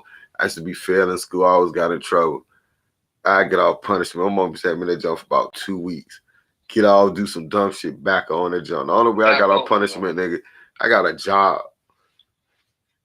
I wouldn't work every day. They can't put me on punishment. Then I'm at work, going that jack. By the time I get off, I'm going to sleep, going to school. I get out of work, try to get out. As soon as I get out of school, I'm going straight to work. I used to be on punishment all the time. Cause I ain't want to be around this bitch. I hated them poor. Yeah, and I can see why, especially at that time, leaving from out this way, coming down there. And then, you know, back then that shit was like, man, that shit was like little New York, man. Yeah. So do you think that moving from the 75 to Emporia, when you move, you think that changed your life? Yeah, it did. It saved me. Saved me like a motherfucker. Yeah. As I got older, I realized it. That shit saved me. I ain't lie, I say it all the time. I tell my people, I tell my wife all the time, that shit saved me. No bullshit. Because I look at everything, and the people that know me from down there, that been around, or my folks from around that know me, shit, most of my people, everybody I grew up with, either dead or in jail, dog. Or the other, or they just coming home from feds and something like that. But they just getting they just like, man, shit, man. We would have been thinking about what the fuck we doing there back then when we had this shit instead of going through all that. That's how they talking. But everybody, you know, man, this shit saved me like a motherfucker, man. I'm still alive. And see, as a coach, bro, as a coach and a parent, you know what I'm saying? That's what we hate to see our athletes go through. You know what I'm saying? Yeah. Like we hate it, like absolutely hate it, bro. You know what I'm saying? This kid I used to coach out here, man, this cat ended up getting like 5 years for like shooting up a neighborhood, bro. Ain't shot nobody, but shot everything up in the neighborhood. But bro got about 5 years for that shit, man. So, you know, back then we won't really, our only problem was chasing money, man. We won't really think about shooting nobody. Our problem was, man, nigga wanted a couple dollars in their pocket, yo. Yeah, the game, yeah. Niggas wanted a couple dollars in their pocket. We won't think about hurting nobody, harming nobody, no nothing. Those are our only, that's what kind of, like I said now, that's why a lot of the young boys got all these guns, because they won't thinking like that. All they want to think about is hand up gun. Man, we didn't care about no gun, man. We just want a couple dollars and to do something. Be looking good to a couple dollars, man, staying out the way. You know, certain motherfuckers. Like it's you know, and that's also a big difference too, man. Like with the times. The times, like, though. A lot of these kids, and now I'm not saying. And you think about it back then, though, it could be a nigga you be thinking back then a nigga could be doing everything in the world, boom, boom, boom, doing all the crazy shit. But a lot of niggas don't even know. A lot of them niggas got fucking high school diplomas, yo. A lot of niggas got their motherfucker. A lot of you know was in them streets. Them niggas got their high school diplomas. No bullshit. They was going to school. It was just once they got older, man. If you in the poor, you ain't got no options. If you ain't got nothing outside, like I said, and then I was from the Tidewater, so I've been able to communicate back and forth. Like I tell a motherfucker all the time, I stay in the poor, but I don't live here. Yeah. That's no bullshit. At any given moment, I go, that's my home. That's still my culture. I still live in that culture. I still eat. I did shit. That's certain stuff I go down there just cause I know. That's why I cook a lot of food I cook. Cause I know I can't get it around here. Yeah. Cause I like today I'm gonna make a pansy today just cause I wanted something. I can't get it down there though. I ain't going down the water. Yeah, bro. Like, and that's another thing. Like, it go back to what you said earlier about people about the parents and shit, like taking the kids different places and seeing more stuff like that. Yeah. Sometimes, bro, that's all it takes for real. That's all it takes. That's why my kid, man, shit, you see my kids down there, my daughter, my son down there, man, they are Tidewater kids. My kids, that's their life. They are Tidewater kids all day long. That's what everything they do. They all around their job. Then, like I said, traveling, take them see something different, boy. That shit to man, shit. Man, them kids see something different. They change anything. Like you said, from Emporia, you take a child from Emporia to one of them good days down the Tidewater, a festival or something, all that going on down there. That shit change them kids' life. They're like, okay, this here right here. Take them down south. You gotta take them somewhere. See something different outside. They got to see something. You know what I'm saying? They got to see something different. You know, and a lot of the times, you know, and I understand some people less fortunate and stuff like that, but that's when you reach out, man. Don't be scared to ask for the support. And you know what I'm saying? A lot of people might just can't up and take their kids, you know, out of town or whatever for whatever reason, but that's when you reach out to the support system, man. You know what I'm saying? I know shit. I don't mind my shit. I don't mind taking a kid. I used to always, that's one thing about me. We going somewhere, shit, child want to go, come on. I don't care about it. Come on, get on in. Especially showing something different. Shit. Just showing something different, bro. I got that shit. And that's why I like what Willie them doing with the kids, taking them to college campuses and stuff, just on a regular visit. Mm-hmm. You know, stuff like that. Yeah, because it'll show them something different. Yeah. Nigga see actually the college like look like, okay, I can't come, okay. It ain't that bad. I'm thinking they see, you know, cause they, you know how they thinking they got the college perspective. They probably looking at it like, man, they probably scared, like step into, then they go out there and see, like, okay, this ain't nothing but like being like, okay, I can do this. Some kids ain't never been to a college, don't know nothing, don't know to take the first step to even, you know, ask somebody, you know, some of them like, you know, some kids lost, man. A lot of them ain't got nobody in the ear saying, so what you want to do, you know?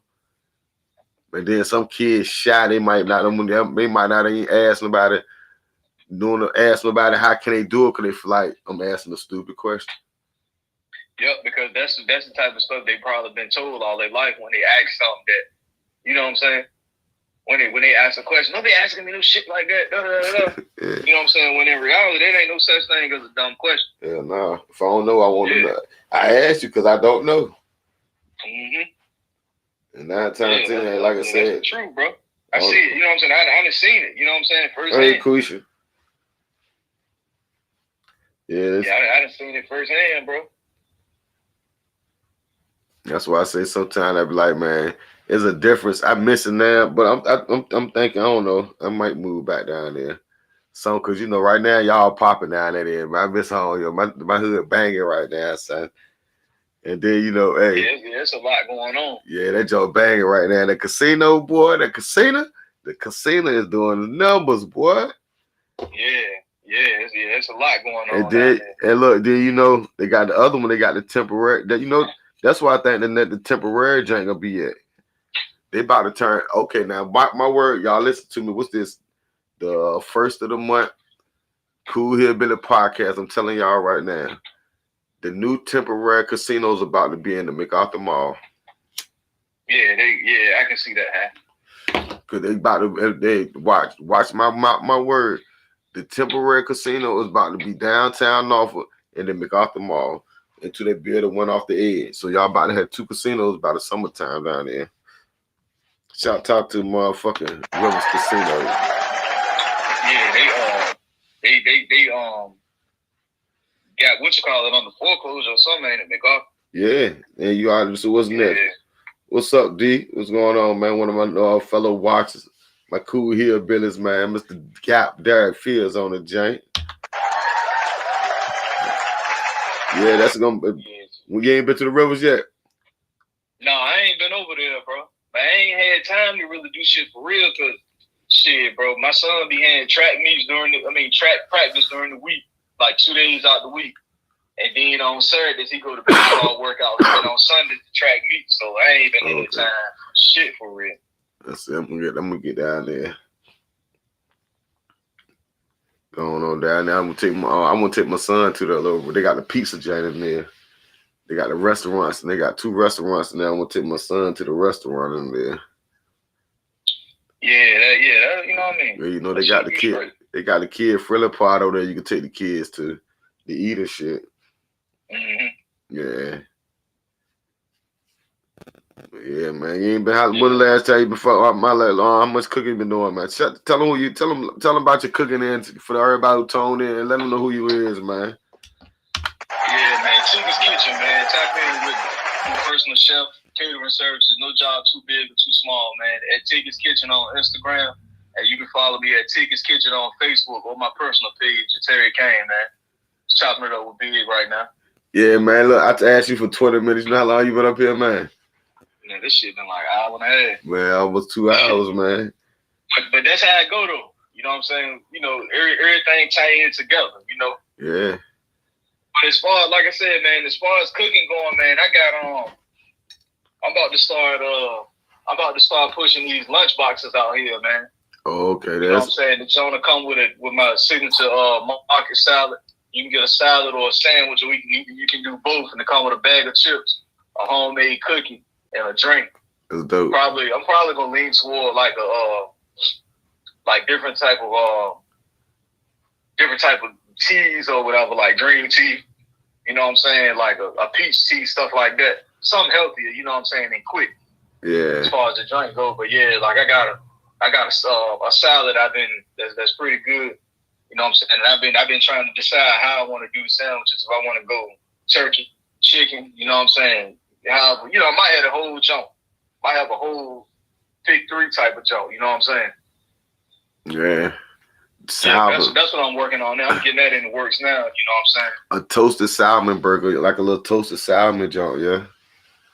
Yeah, see, that what I was gonna tell you about. I got something I gotta send you though. It's a seafood sauce. Okay. When I show you the junk, you know what I mean? You can pull it off for real, yeah, but that junk will go crazy in like a jambalaya or either like a right some now, type of pasta. Only thing you pretty much man, I ain't gonna tell all the business. Only thing I haven't accomplished right now is a roux, yo. I can't get my roux right. For my jambalaya and my gumbo, I can't get my roux like I wanted to, man. I want it real.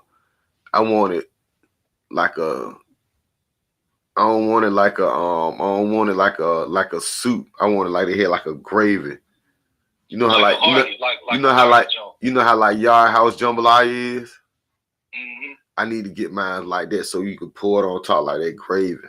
That's how I'm trying to get mine. I've been trying. Had to use that. You probably had to throw more of that heavy cream in that junk. Yeah, you gotta use the heavy cream. You had to. Yeah, you had to use the heavy cream. Stop the heavy cream. Heavy cream would do it. That motherfucker. That's pretty much what I'm working on now, though, as far as the business go, because that's easy for me to manage and maintain with me still working and being a parent and all of that other stuff. So you know what I mean. I'm probably gonna. I got a few schools that's tapping in with teachers and administration, so they ready to go. So I'm gonna have them on lock. Shit, Valentine's Day coming up. You working or you got there? You parlaying? What you gonna do? You know somebody. I got one joint for Valentine's Day. Man, can I get somebody? Can somebody book me for a Valentine's Day to cook somebody Valentine's for them they couple? But man, I ain't been booked for Valentine's. Yeah, I'm just selling chicken wing hearts. I'm selling chicken wing hearts area. Yeah, I would have said chicken wing hearts and cater Valentine for somebody, y'all. Somebody book me, man. Creative Touch Express, man. Y'all holler at me, man.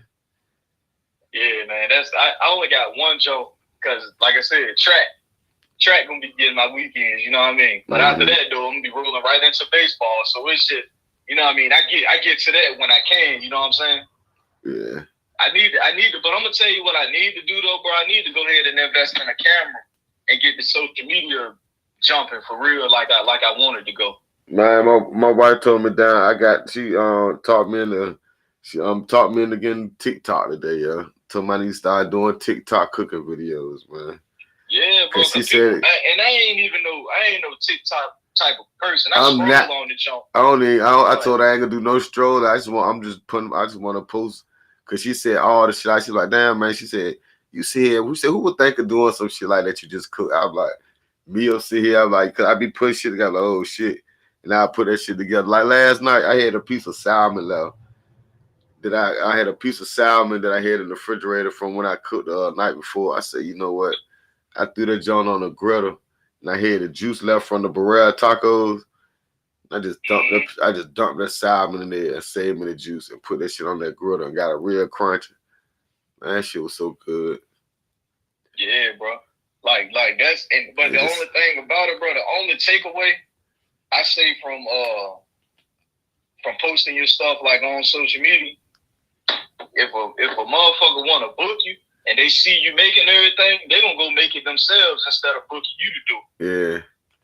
You know what I'm saying? That's my only takeaway from it. But yeah, you're it's right. also the people, when you post it, it's also the people that just, every time somebody look at it, that's considered a view. They don't even got to watch the whole video. They can just see it and scroll. That's a view. But so you can see it and scroll. But so you can get paid for the view. See, but I see there's a lot of simple stuff I could cook. You ain't got to give them all your recipes. You just give them hit, you know. You give them light work. You got to give them the light work. Because like I said, a lot of people don't know how to fry a proper piece of fish. Yeah, that's no bullshit. I ain't lying. I said a lot of people don't know how to make a good crispy chicken wing. Simple stuff. You know, you ain't got to show them all the junk. I might show them how to make a fried rice. Matter of fact, bro, speaking of, I might go ahead and make me a little junk tonight, bro. TikTok tonight. I'm about to cook some dirty rice with a piece of fried fish on top of it, with some with a crawfish cream sauce. I might go ahead and post that junk tonight on TikTok. So I don't even know my TikTok. I don't even know how people go to my TikTok or nothing. I just got the damn app. That sounds good. You made me. That's why I want to. That's why I keep thinking about a jambalaya. I think I want to make a good jambalaya or a dirty rice. Like yeah, that's what I'm gonna make dirty rice on. I'm gonna use turkey sausage in it. But see, don't nobody in my house eat dirty rice on the jambalaya except for me. Oh damn. That's why I don't even make it a lot of. Bro, I hate when I'm the only person that eats something.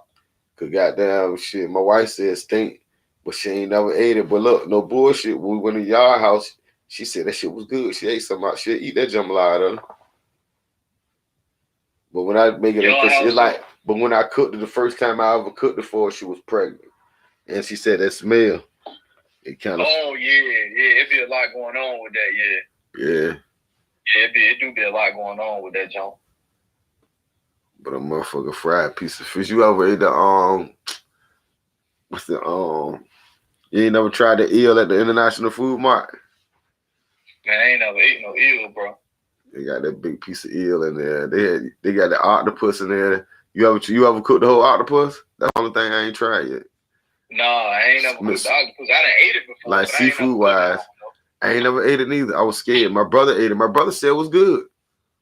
I like that. I like the calamari. If it's anything like calamari, shit, I eat it. See, I don't know, cause he said it tastes different, but he said it had the same texture, but it tastes different. He said the octopus ain't taste like the calamari. He said the calamari is more like a scallop. But I don't know. Yeah, it is, yeah. But he was like that motherfucker. He was like the octopus. He said it had a distinct. He said it was good though. I couldn't bring myself because it still had the tentacles on it. He had the little. Yeah. I just couldn't do it. They got this shit. See that when you go to if you ever go to all those Italian in Virginia Beach, their calamari still got the tentacles on it. That shit good, bro. Okay. Seeing like a whole little octopus. You know what I mean? Say they got it in the bags like that at the Food Line got it like that in Walmart. They got the little bag. What it's called? The little there's a medley. They call it a medley. Seafood medley got all that shit in the calamari, the tentacles. I might try me one of those. Yeah, I gotta figure out how to do it. Like a gumbo or jambalaya with all this shit in there. Yeah, shit. That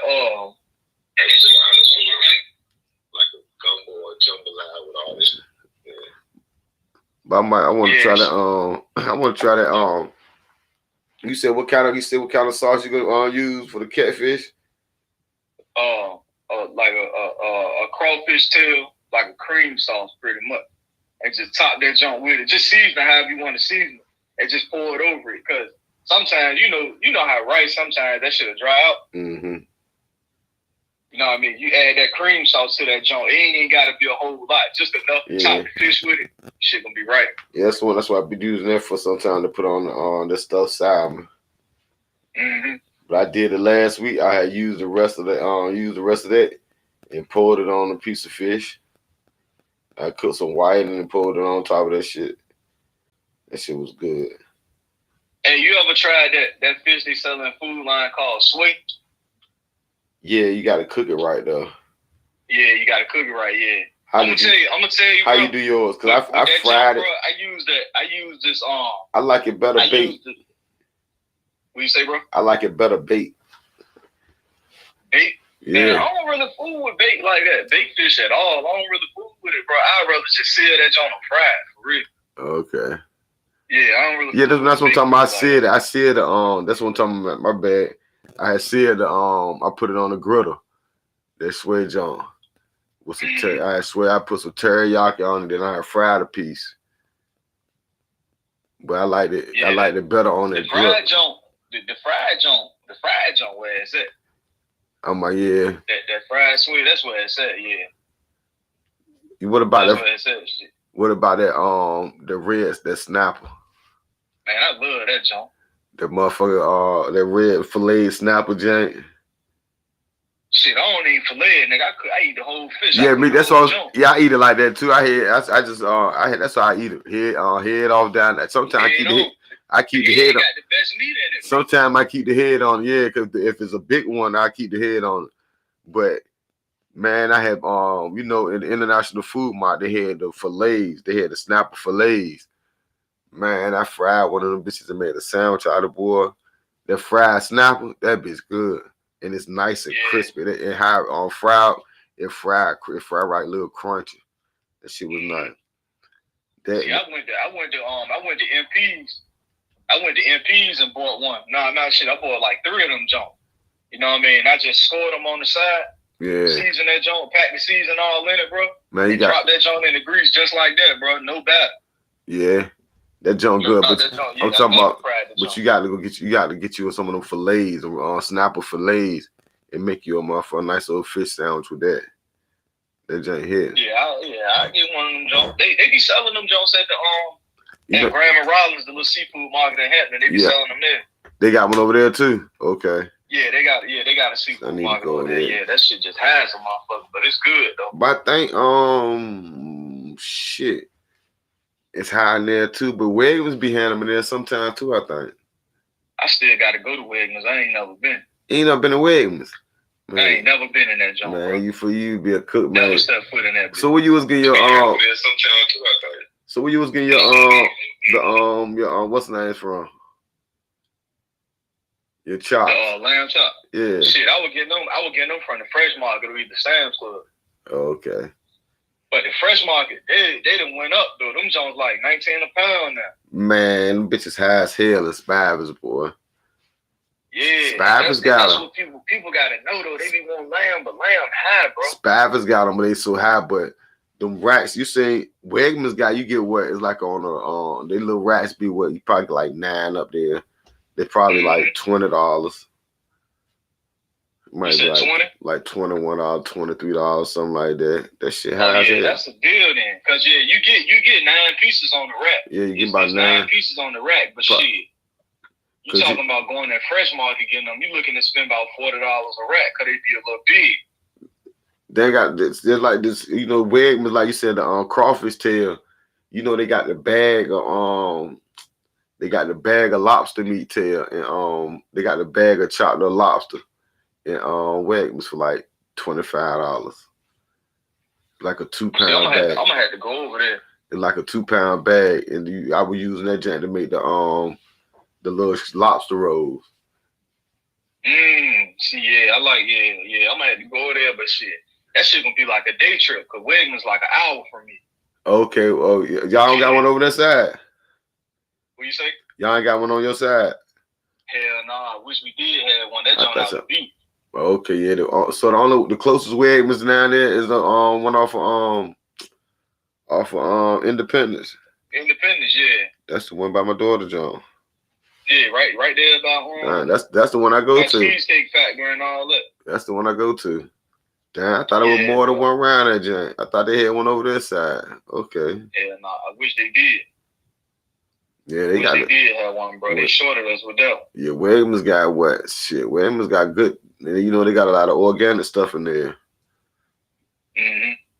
That's what. That's mainly what I be using, bro. Like organic stuff. I stick with that. You know what I mean? Yeah, I stick with that. But I know the fruit good in the junk. Yeah. Yeah, the fruit good. I had some fruit from there. Yeah, the fruit was real fresh. I used to get some of them. What else they got in there? They got the good fruit. Then they got a lot of seeds. They got a lot of good seasoning sauces in there too. Like for but see, I got a lot of my seasoning sauces from the International Food Mart though. Sauce wise. Yeah. Cause they got that brown they got that brown stew Jamaican sauce in there. Oh man, she ain't gonna want to go to MPs no more. Once you get that, they got that and they got that. What they got? The oyster sauce. You cook with oyster sauce?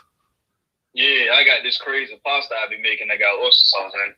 I be telling people that oyster sauce and that damn and that clam juice, that should make a big difference in a lot of stuff you cooking with that seafood. Yeah, dude. People don't even know it though, but oyster sauce and fish sauce make a big difference. Fish sauce, you just can't use a lot of that fish sauce. Yeah.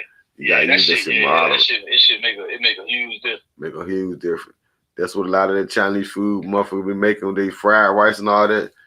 Oyster sauce. If you ain't frying your rice and got a little bit of oyster sauce in it, you missing it. That right there, bring it out right there. The oyster. Yeah, bro. Yeah. The oyster. This junk, I'm making this lobster bucatini. That shit got I use oyster sauce in it. That shit good. Mm-hmm. Bucatini, yeah, them bucatini noodles, bro.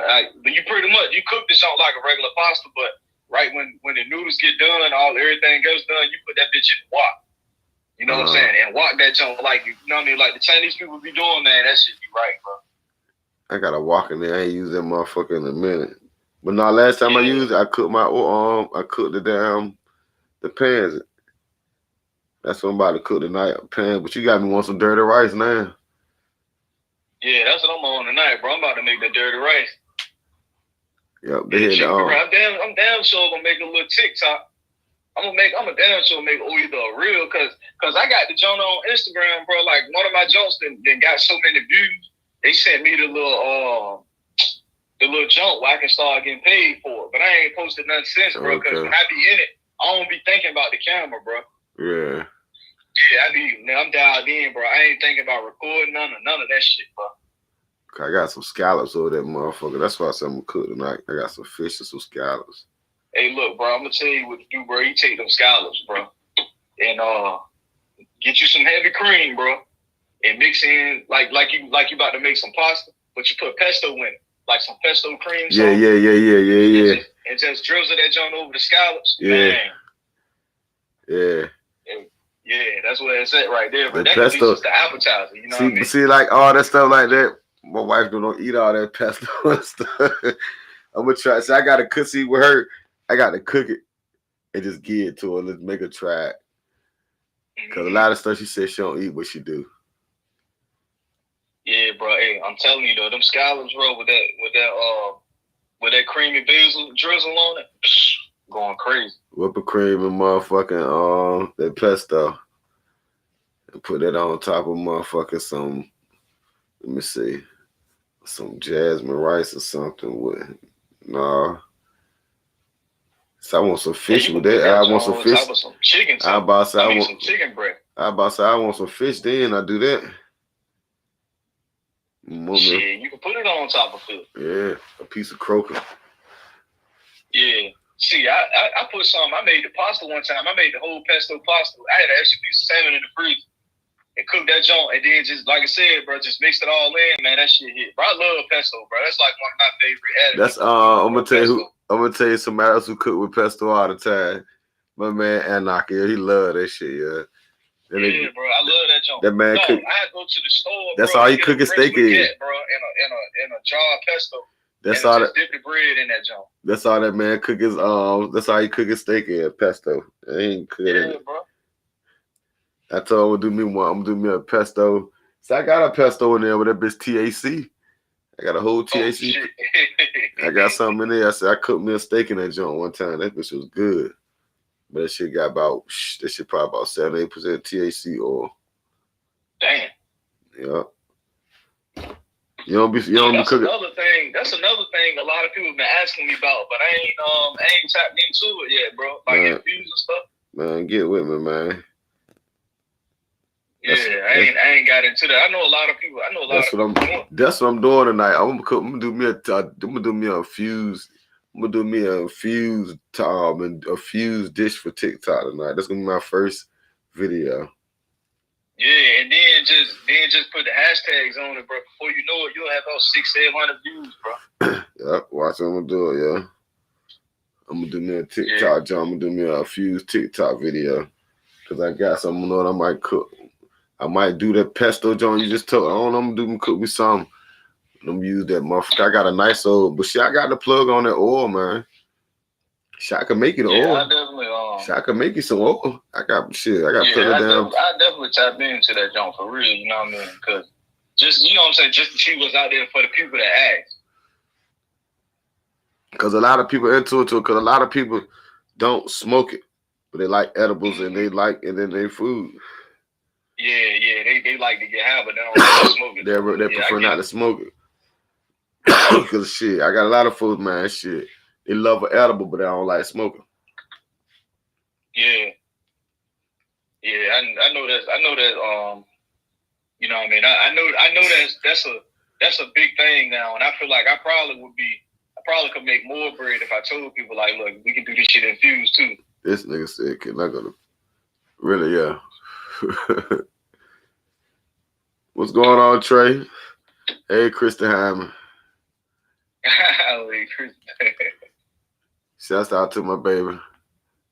Still there healing up still. She good though. Blessings. Motherfucker Trey. Everybody tune in, man. Let me see. Damn, man, you see all these people up, huh? So y'all see Trey up there. What up, Trey? Yeah, the motherfucker was up there, man. What's up, Kurt? My cousin out there, he got them bullets. Man, y'all going all these. Everybody got we got let's see, we got Bink. Nigga talking about some damn Pinos. I'm trying to get some. Can't say that online. My people know what I'm trying to get. I want to cook me some. I want that dirty rice now that you done talked about. Yeah, bro, that's what it's at, bro. That dirty rice, yo. It's this girl I follow on the gram, bro. She ain't even a chef. She just be cooking stuff like, and she got a cookbook out. She got like 1 million followers, everything, bro. But I seen her make something similar to it, but I'm gonna put my own twist to the junk though. What made me think about the dirty rice? She had ordered some from somebody like that make it up, and the junk was bagged up. I was like, damn, that dirty rice look good. I'm gonna make some. So then I was like, fuck it. I bought some fish yesterday. I'm gonna go ahead and fry some fish with that junk. Make a little sauce with it. Mm-hmm. That's what I might do. I want some jambalaya though. I'm about to try my cream again so I can make me a jambalaya. I fried some rice the other day. I fried some rice the other day, so I want to do that again. I'm gonna fry the rice, then I'm gonna put the instead of I'm gonna fry with the white rice, scallions, and a little red and some little peppers. Mm-hmm. And then I'm gonna put that motherfucking saute that shrimp with the butter shrimp and the scallops. And maybe you ever got into like smoking meat, like smoking briskets and all that type of shit, bro? Yeah, I had a smoker, man. I don't use it like I used to. She doing great, auntie. I cooked a brisket one time, bro. That junk was good, but it wasn't as juicy as I wanted that junk to be, bro. See, with that smoker, it's more using that them chips. And then you ever seen they got they got that little you gotta have that cold smoker. And then like I used the motherfucker, I was using the I had the little burr, when they Walmart first started selling the little burr junks. The little burr with the little smoker on the side, the little part on the side. Yeah, offset junk. Yeah, that's what I got, yo. I got a barrel smoker with an offset on the side. Man, get you some of that flavor wood, man. Yeah, I got some. Yeah, man, I got a whole big ass box of wood in the junk. How long you let it cook? That bitch cooked for about 7 hours. It was a small jump. Uh, Then I wrapped the jump. When it hit a certain temp, I wrapped the jump, put it back on the grill until it hit like 205, took it off and let it cool. When I let the jump cool, like the first couple pieces, bro, them jumps was right. But when I got toward the end, that jump wasn't as juicy. It was still good, but it wasn't as juicy. The bark and everything was right on that jump. the bark, the best part. Yeah, the bark was right on that jump. And I don't even eat beef for real, but I just cooked it. I was like, man, let me try my hand with the smoker. You know what I mean? The jump, brown with the sugar. brisket, that jump turned out all right, but it just toward the end, bro, that jump was juicy. You got poker, you got to inject it with that brown sugar and honey. Not brown, the honey, but like the syrup and brown sugar. You hit that syringe, you hit it in the middle. The middle, yeah. Yeah. You get a little Yeah, I'm gonna tell you, or the next time you do it, or the next time before you do it, I'm gonna tell you what you do. Marinate to get you a marinade bag and marinate it in some Dr. Pepper. I heard that before, yo. Marinate it in some Dr. Pepper, then put it in there. So that's a good trick. Like frying that turkey, you marinate that junk before you inject it and everything. And you marinate it in a bag with that Dr. Pepper. That should give it a whole different taste. It give it a sweet, this like the inside got a little sweet taste to it. Yeah. So that's another thing you can do next time. Though you can marinate in that Dr. Pepper for a while. Then once you take it out, inject it and season it. Yeah, see, that's what I'm that's what I'm gonna end up doing, bro. Cause that joint, I wasn't really happy with that. I was like, I wasn't really satisfied. Yeah. But shit, I'm damn sure, you know, I'm a damn sure get more into it though, because coming up on the summertime, that's bread too. You cook a whole, you goddamn do a whole cookout spread, a barbecue spread for a family, about 4 racks of ribs, a brisket, about 3 chickens, sausages, macaroni and cheese, beans, man, shit. That's a nice little payday. Cause I know a lot of people don't, when they doing pots, a lot of people now when they doing parties, they don't like to cook. Mm-hmm. They don't like to cook. They just like to be there, and they prefer somebody else doing. Then if you can cook and everybody like your food, you gonna get the job. Cause I know this summer, my summer ain't even started. Them people calling me already, brunches and damn family reunions and cookouts. Mm-hmm. How much you gonna come? You got me this year. Yep, I got you. I know 4 or 5 guaranteed family events that I'm gonna have this year. The guaranteed every year. They text me about 2 months ahead of time. You still got me? Yeah, I got you. But I don't mind doing them. I got that big pit grill down that way with the fryer on it, so that shit help me out. Mm-hmm. So shit, I told you, man, that's what I'm trying to you going down. I'm trying to get my shit right for this down for something in the water. Cause I don't want to go out there. I want to be a vendor out there. Yeah, you already tapped in with it. See what it, you know what I mean? They ain't really came out with no. They give you rare information. You just got to fill out the paperwork. But I told if I'm trying to go out there selling anything, I can't go out there unless I'm making some money. If I ain't doing them selling lemonade, something, I got to be selling something out there, man. I know I'm be out there. I might be running around with a cooler full of motherfucking lemonade, pouched up, frozen, something. It'd be too much money out there. And then, you know, I want to go out there because, you know, they're going to have that food festival, John. But what my mother-in-law sent me the joint, you know, they got a food truck festival coming to Myrtle Beach. What date? Let me see if I can pull that shit up real quick.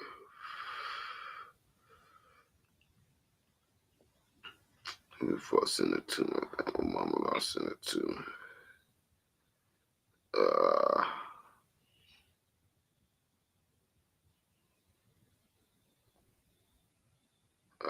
There you go, right there. What is the Myrtle Beach Food Truck Festival 2023, March 31st through the 2nd. North Ocean Boulevard. It's down there with a slingshot and all that shit at the end. Oh yeah, on the far end of the jump. Yeah. I'll probably be out there more than likely for the experience. Steal some ideas. Yeah, that's all it is, bro. Yeah. That's all it is, bro. People just, it's a network type thing. Yeah, networking. Anyway, bro. Motivations. See what I need to do to get in the next year one. Man, bullshit. Yeah. I'm trying to. I need me a pure partner. I need enough for a motherfucker that's passionate and then to get on that truck and they ain't got nothing else to lose. Say fuck it, let's do it. But that shit by yourself, that shit some work, boy. Oh hell yeah. Cooking, cleaning, and doing all that prepping and shit by yourself. That shit work, yeah. And motherfucker talking about, why you don't get a food truck? Cause I don't want to do this shit by myself. I need somebody else that's passionate, that's with me. Come on, get in there, just get it. Cause that shit by yourself, man, boy, that shit break you down, man. Shit on. My cousin Willie out the park, man. Willie Mason, bro. He down in Georgia doing this thing with the joint. He got the truck. Mm-hmm. Yeah, he got a billboard and everything up on the side of the highway, bro. That's my next move right there. The Atlanta. Yeah, he doing this thing, bro. I'm about to go on down there. Cause that's where it's at. Cause I know I be going down there. I tell my cousin, I like, yo, this shit they hype up down here. I like, yo, this shit ain't nothing. I said, yo, this shit ain't good. I said, man, y'all said some of the shit, some of it good. But a lot of this shit is overhyped. Yeah, a lot of it is. I said, man, y'all said some of the shit, some of it good. A lot of the junk, a lot of stuff be overhyped. But it worked for some, you know what I'm saying? It worked for some, but I just know like taking what you know and going somewhere and learning more with the next motherfucker know, they might feel like they don't know nothing. You can learn from them, they can learn from you, you know what I'm saying? Dude, still got it. But everybody got to learn from each other, man. Mm-hmm. You got to start. Don't nobody know it all, you know what I mean? Don't nobody know it all. Yeah, nobody know it all.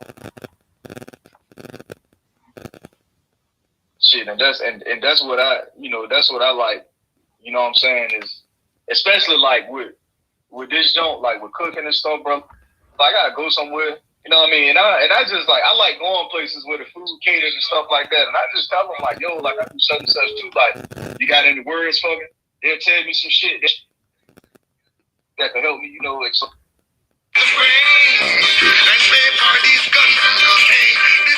Oh shit. Hold on. Got a lot going on, for hold on.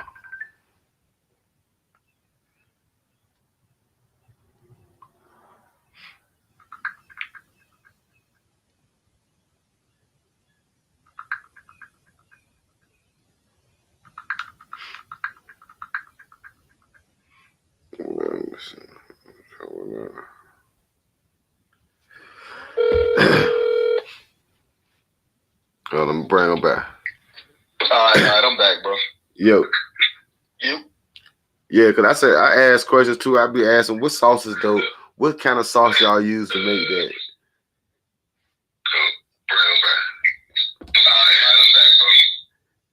Yeah, like it be simple stuff like that can, you know what I mean, that'll take you farther than you can imagine. Something simple that you might have just didn't know or either you just ain't think about, you know what I'm saying? Yeah, because sure, everybody need, like I said, just because you cook the same thing I cook, you're not going to cook it the same way. Everybody have a session. Like I said, I look at a motherfucker, how you do it. I'm like, well, shit, I'm going to do it like this. Everybody else don't have the same taste. Yeah. And you got to take, because somebody, like I said, especially from, if you see some, like I said, I asked the dude, he told me, tried to get me the recipe and everything for the sauce for the jambalaya at y'all house. That shit good. I'm gonna get it right there. I had it right, it just won't. I said, I'm gonna use some more. I gotta use some different season. I need some more. I need like a heavy Creole season in it. Mm-hmm. And it's crazy because when you go down like in Jacksonville, what's the well, you can get it online now. You can order it online. I ain't think about that, but I want to learn how to make it from scratch. But you know you could get the pack. All you gotta do is add water. It's a Southern Roux. Is a who got it? Louisiana got it.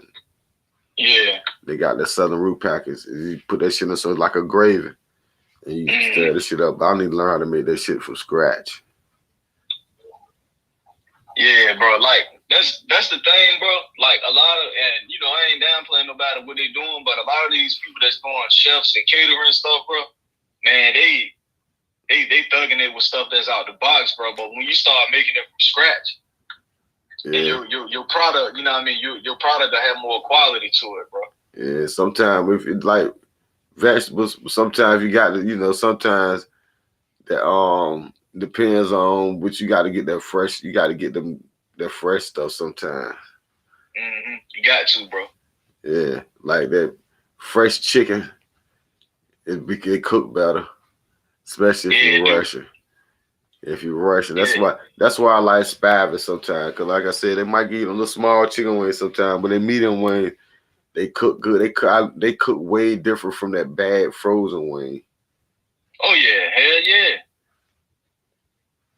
Hell yeah. That's why I be getting all my chicken from, bro. I get it from Spivers, bro. I have my mama or either bring the grandma go pick that joint up for me. When I come down there, I get that joint out, or I come down and get it. You say you still get all your meat from Spivers? Hell yeah. Yeah, they got it. Chicken anyway, cause out this way the chicken wings too big, bro. Yeah. Them joints way too big. That bitch look damn near like a turkey wing in the chicken pack. Yeah, I can't stand them. I can't eat them. Motherfucking but what else? I told us why I said, man, you gotta get on the other side, man. You gotta get the Wegmans, man. And see, yeah, I'm gonna get over it. The Wegmans and the International Food Mart not too far from each other. They're probably about 10 minutes apart. Yeah. So you probably that shit all that what? Newtown and Independence about two exits apart. So man, so you need to go because I know while you cook, Wegmans got a lot of stuff you can use. Then you know they got the fresh sushi. They got the fresh sushi man and everything, and then they make the sushi man. I'm definitely gonna go. Cause shit, Brittany been talking about going too. She was like, we had to make it a day trip though. I'm like, shit, I'm fine with that shit. Yeah, cause you ain't gonna go wrong with everything you need right in there. Like, cause I know they got they keep the ribs, the lamb, and they like I said, they got a good price on it. They got a good cut on them, and a lot of fat on it or nothing. Yeah, you get what you pay for. And that's what I realized about them Jones at the fresh market too. They selling fat along with it. Yeah, see now the ones up there, you ain't gonna all you gotta do is slice them motherfuckers in the medallions and put them on the grill, wash them off, season and put them on. How you gonna do them? And they're like, you ain't gotta do cutting all that fat. That's why I don't like the ones that Spivey. You gotta cut through a lot of fat on them. Yeah. And that's it. Shit, that's what you're paying for, all the damn fat. Yeah, that shit ain't even fat. Yeah. But man, I'm gonna wrap it up, man. I'm about to go pick my son up from school, man. I appreciate you tuning in with me. Though. I asked for 30 minutes. I'm about to do the same thing. My son get out too in a minute. Yeah, I asked you for motherfucking 20, 30 minutes. You gave me almost 2 hours. What shit? 2 and some change, man. I appreciate you, man. Oh yeah, man, Terry Kane, Facebook, man. Tiggy's Kitchen. Tell them who you is again, man. Let them know. Hey, man. Tiggy's Kitchen, man. Instagram, man. Facebook. Personal chef and catering services. No job too big, no job too small, man. Get with me. I appreciate you, brother, man. Maybe one day, man, we need to get together. I pack my stuff up and we could do in kitchen motherfucking jump, man. Put together a recipe online and do but you know they doing them collabos with TikTok and everything, bro. Niggas coming together on this. So like I said, bro, I think it'll probably, I don't know, here shortly, man. I'm going to buy me a nice ass camera and tripod, bro. I'm gonna go ahead and break the bank on a Canon or something. Yeah, cause man, you know I could, my shit mobile. Man, I could pull up anywhere, man. Yeah, bro. Hey, we can do it though, bro. Shit, we just keep in contact, dog. All right, appreciate you, man. Appreciate you coming through, man. All right. What's going on there, everybody?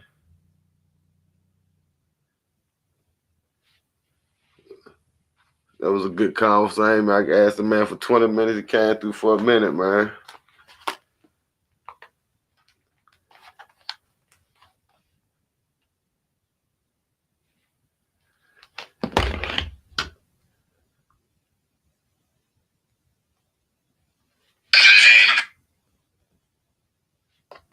Yeah, man. Shouts out to all my sponsors, man.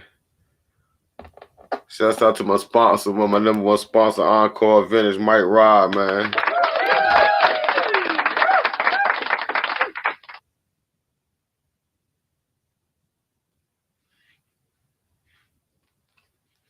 Yeah, I'll couple of some little tunes real quick. I appreciate everybody coming out to the Kool Hillbilliez podcast, man. Y'all take it easy, man. We gone.